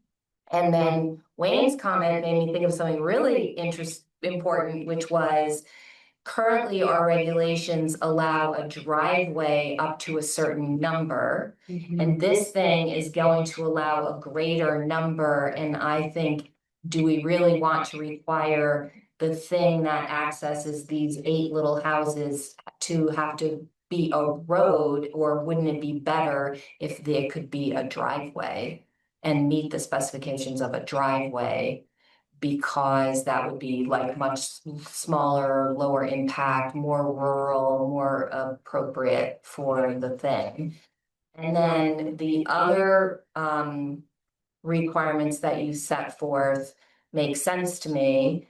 I have the same question about the LDR, the popularity of this option within an LDR, but I kind of agree with Chris, like, why take it off the table? Because we don't know, and it might work for someone who might just really like the concept. They might be able to visualize it in a different way, and the open space requirements are a little bit different, and it has a stronger clustering requirement. And so even though we think someone might not need or want to do it, I don't know why we wouldn't at least offer it as an option. And then lastly, I want to say, once again, Chris, thank you for bringing data and information to such a conversation that's really hard to wrap your mind around. And thank you to the members of the Planning Commission for like really working hard to understand it and think about it and apply it and make good decisions about it. So that's my takeaway. I agree with all of those comments. The driveway versus road issue, I think would have to go to the Underhill Jericho Fire Department. I think they would, that's a concern. I mean, it's just, more houses, more whatever. I think that I would want them to weigh in on that before we did that. And I still would like to consider that in the LDR, it could be something on less than 10 acres. Or if you came back and said, there's only 4 sites in the LDR that are less than 10 acres, then I might be willing to let go of that, but I think there's more, and I just. I think it's more that there are. I think we looked at that, I think there are hundreds of sites in the LDR, and I think there's only 30. I was gonna say it was like 27. Something like that. I just can't see why, like, if you had 6 or 8 acres in the LDR, you should not be allowed to do this. You don't, here's one of those double negatives. You don't see why you wouldn't. Why wouldn't you be allowed to do this if you had 6 or 8 acres? You would be allowed to do it, you would just do it under a standard PUD, and we're reducing, and then actually. You wouldn't get all the tiny. You wouldn't, you don't get all the benefits of the small house, small lot thing, do you? You don't get as many. What would you not? I want to know what you would not get, because I don't know what you would not get. You would. So instead of setting aside 80%, you're only required to set aside 25% for open space. But there's no set aside requirement in this. Well, it's 8 acres. It's 80%. So Is it 8 acres or is it 80%? It's the same. Well, yes. Because not all lots are 10 acres. but again, Oh, that would be a benefit though, to allowing this on 6 acres. well, it's not, you're right, it's not, forget the 8 acres, because what is the controlling factor is the development area, which is 2 acres. And the rest of the site needs to be set aside as open space. And that's so very different than how our current regs are. That's important. Yeah, That's helpful. Thank you for saying that out loud. so you could, if you wanted to do this and you didn't, and you wanted to be frugal with your land, you would create a 10-acre lot and then do this. But if you only have a 6-acre lot, you can still put in a 2-acre lot for this. Say that again. If your lot is not 10 acres, it's 6 or 5. Then you're not eligible for Not a eligible at PUD all. anyway, yeah. Sure. Yeah, 10 acres is the minimum lot size for, Well, actually, we're going down Chris's question here, which is in the LDR, I've got 6 acres, I'm in the LDR. So Can I do this? why not let me do this? Why do I Why have would 10 you do acres? why would you do it? Why would you Right, so do it? let's keep, So that's why I'm saying, I don't think you would do it, but I don't see why we So would you take it have off to the set table. aside 25%. 2 acres, so that's 4 acres, then in this scenario, you're setting aside.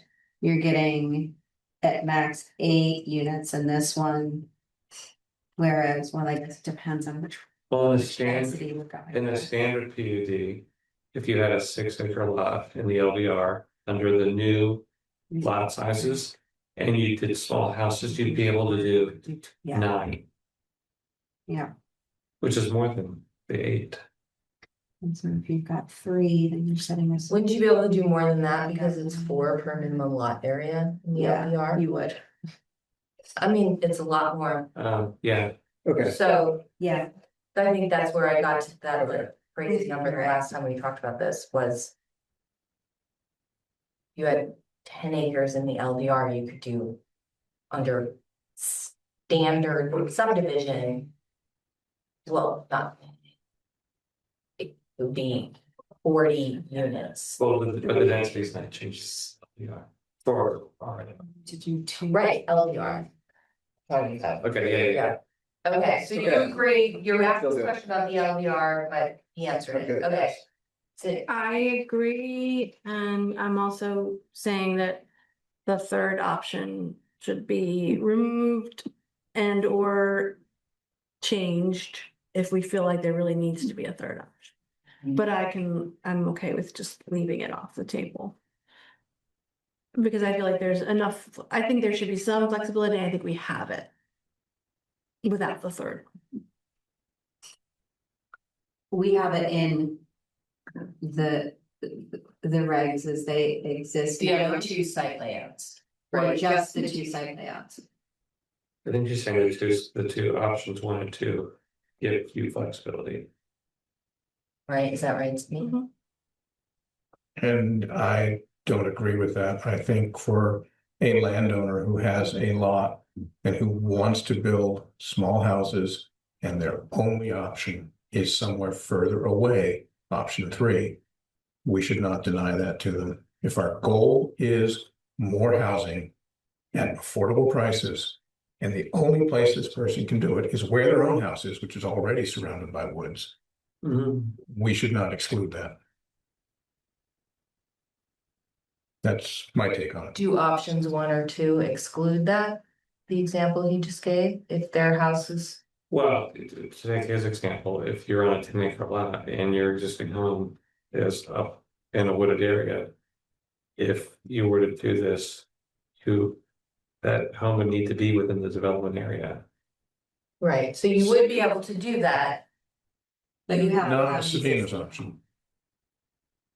Without Sabina's option, without option 3, it's like we just not call it Sabina's option, without option 3.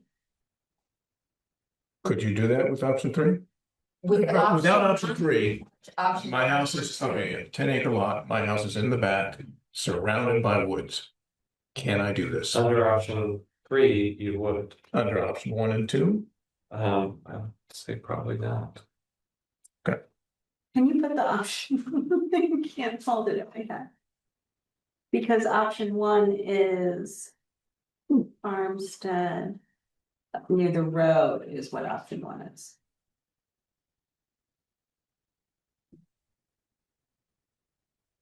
Well, how would you define the edge of a forest versus? If my house is on, let's say I had 40 acres.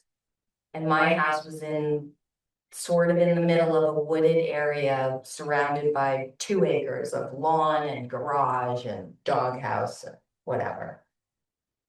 And the driveway to get to my house is a longer driveway through the woods. But once you get to my house, there's like a septic field and a well and a house and a this and a that, and I could pretty easily accommodate. I don't wanna do 3 little houses around my little house. Well, minimum of 4. But Okay, yes, but okay. yes, but yes. Then would option 2 let me do that because my house is already in a clearing that's created an edge of a forest. I would say no, like the edge of the forest is outside of the forest in the open space. Cause you'd have to take some trees down to do it. Yeah. Because going back to the purpose of this includes minimizing fragmentation of agriculture and forest land. Mhm. And Frederica has her hand up, Okay, sorry. But Okay, Yes, so- yes, just as a working group member, just on this point, I think what you're looking for is not to fragment land, right? And I think if you just formulated option 3 differently with that purpose in mind, rather than saying where the houses can or cannot sit, what you're really interested in is how fragmented the land is, right? That's what Chris was uncovering when he talked to that after the last meeting, talked to someone about this. So just reformulate that. Sorry, I couldn't help myself. I just wanted to. no, thank you, Frederica. So, which is basically kind of what Eric's saying. And a little bit what I was saying. Already there. Yeah, like- Not refragmented, it's already been fragmented. Or if it's a 10-acre lot on the road that's fully wooded, you tuck it in up in the corner at the front, you are minimizing fragmentation.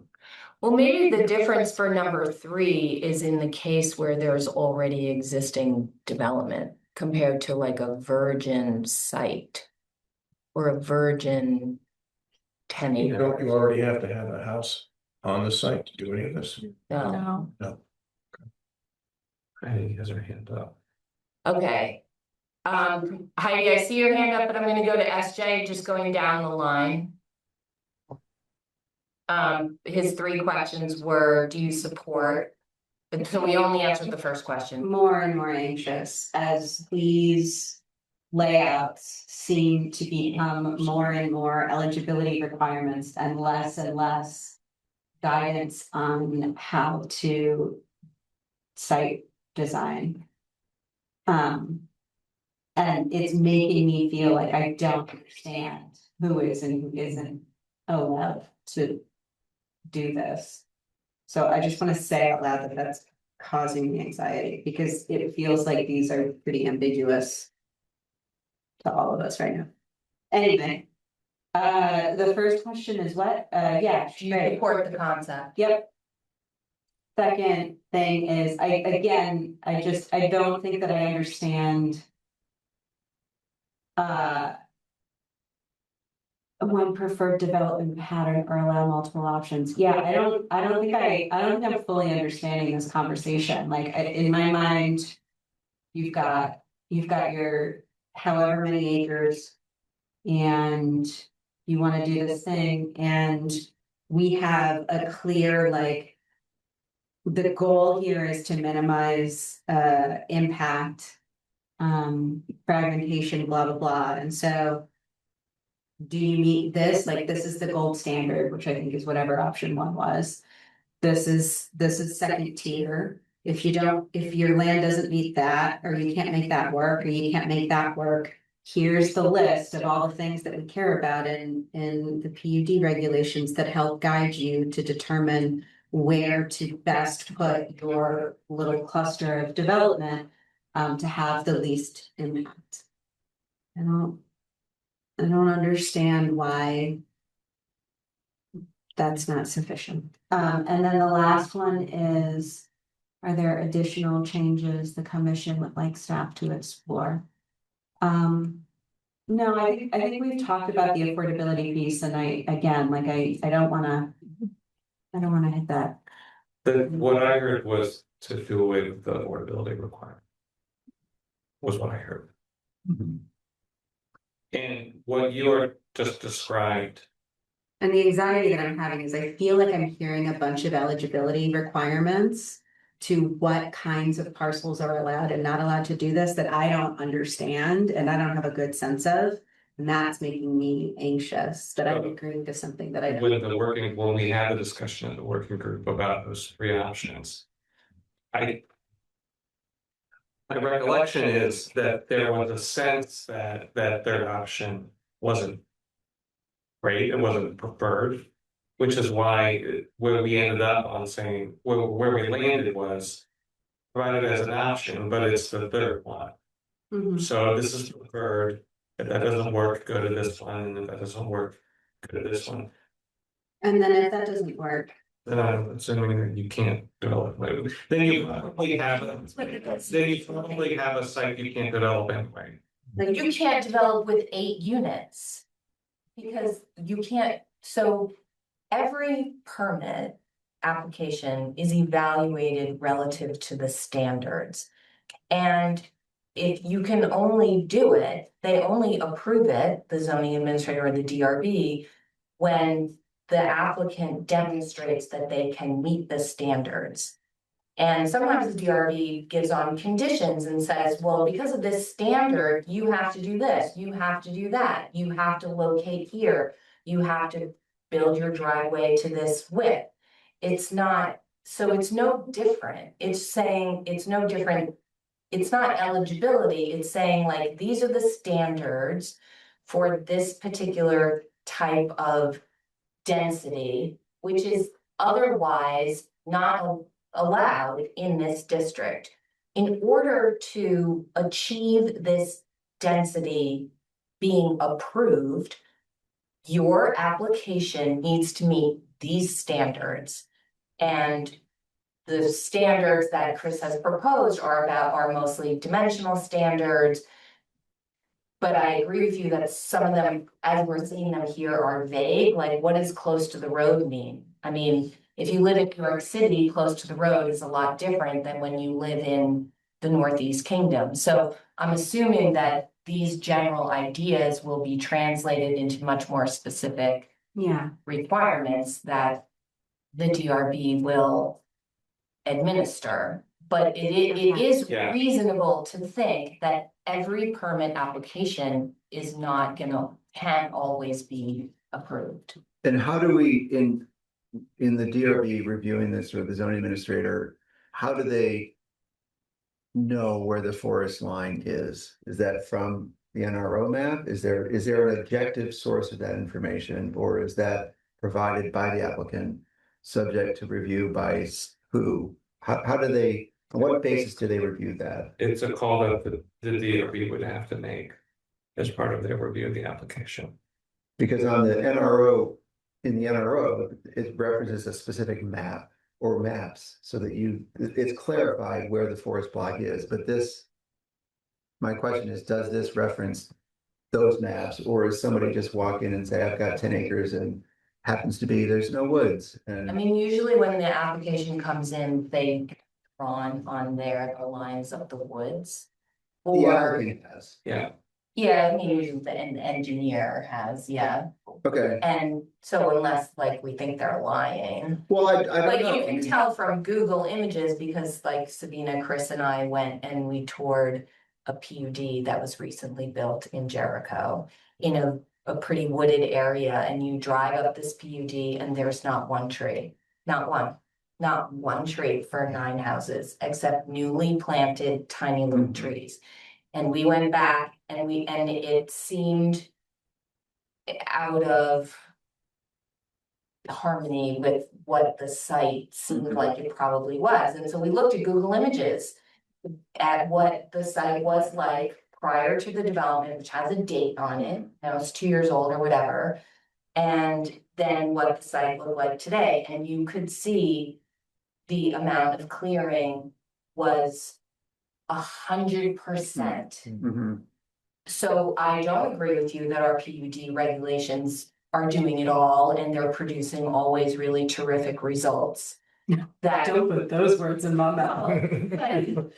I don't think we can rely on them as they are to always deliver. They deliver some benefits most of the time. and they're doing a pretty good job, and I wouldn't want to throw the baby out with the bathwater. But anyway, so I think Google Images, engineering reports, site visits, Conservation Commission can visit a site, the DRB goes and visits sites.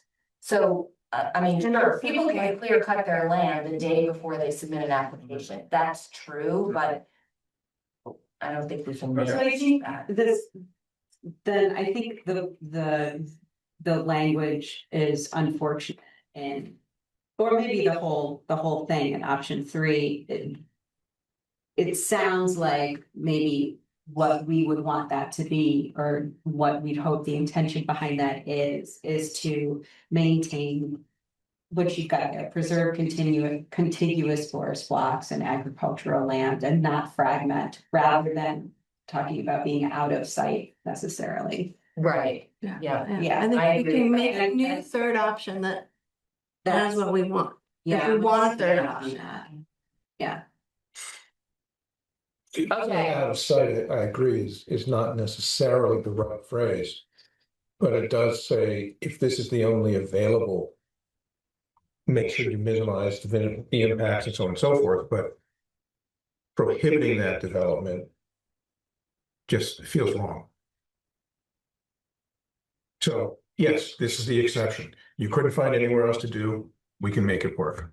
That's not what's, I don't think that's what's on the table though. I mean. Well, that's the lower preference. It's the least wanted of all the outcomes. But if that's the only way we can get the developer or the landowner to achieve their goals, are we going to say to them, no, sorry, you can't do this? I think I'm hearing more support for keeping 3 as a third option. As a third option.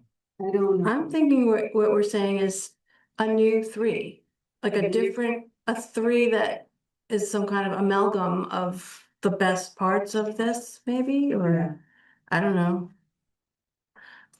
I think without the illustrations, it's hard to really understand the distinctions. Yeah. Without, like numbers or characteristics. With the illustrations, it's perfectly clear. Without the illustrations, though, then it becomes, and I agree that 3 is not even a lower preference. I guess the thing is like, is that an application that would be permitted, or is that an application that would be not permitted when it's basically literally encroaching into a forest block? If it's in an area Up that's to 8. a forest block that's not mapped, it would be allowed.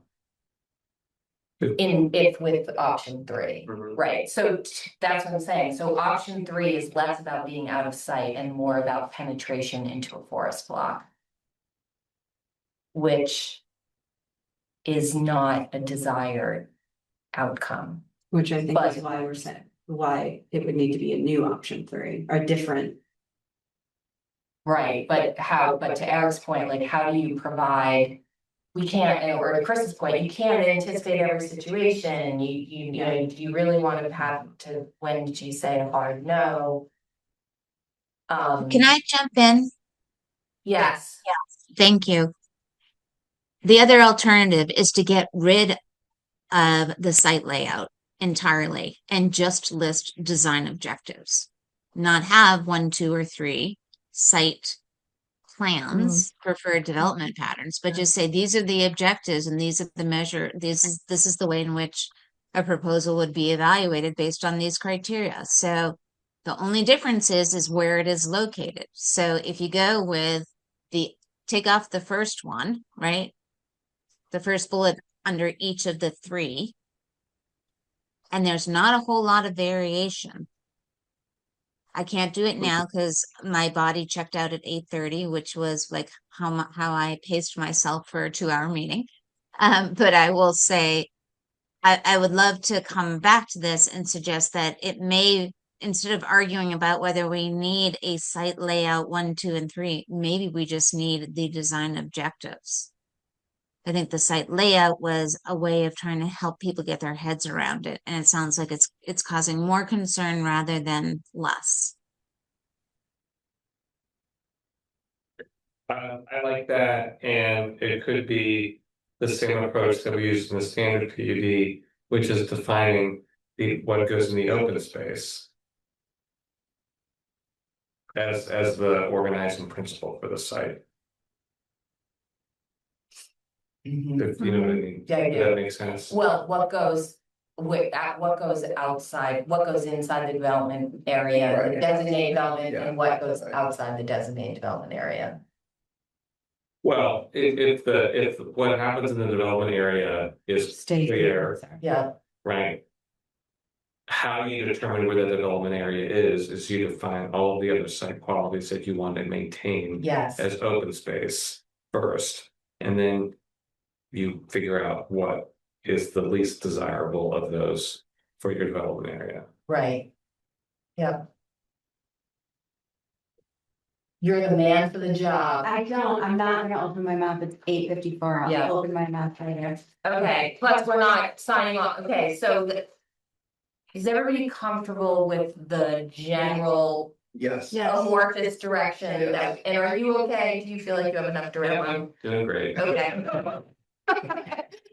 Thank you, Heidi, for breaking the log jam. Shaking and Yes. crying. I also should have mentioned earlier that the working group really was instrumental in Oh. taking like a very interesting idea from that Chris brought to the table and really like molded it around and tossed it and reshaped it and stuff. So that was it was a good idea also to have a cross section of people. Yeah. Especially people who don't know zoning the way we know zoning, and the whole language is different, so it was really good. Okay, so we will move on to, Heidi, can you hang on for 5 more minutes? I just had to throw that in. Absolutely. I'm here. Town planner report. I'm working on the Riverside Village development scenarios and the enable housing outreach. Great. Great, any other updates from planning commission members? Okay, any other business new to the table? Just had not thought today driving in the car, like, oh, we're gonna meet with the select board again in September. Or ish, so last time we were like, oh, we really wanna take advantage of that time, so start percolating ideas for best ways to use that time. Our next meeting will be July 21st. I think we decided we're keeping August 18th on the calendar unless canceled, which we'll decide after the August 4th open house. Anything else for July 21st? We don't really have an agenda for that meeting yet. No, I just have a lot of work to get done Between now and then, Yeah, okay. yeah. Would someone like to make a motion to adjourn? I'll move that we adjourn. Thank you, Sabina. Eric, thank you. Really good discussion, everybody, really hard, good work. All those in favor of adjourn, please say yes. Yes. Yes.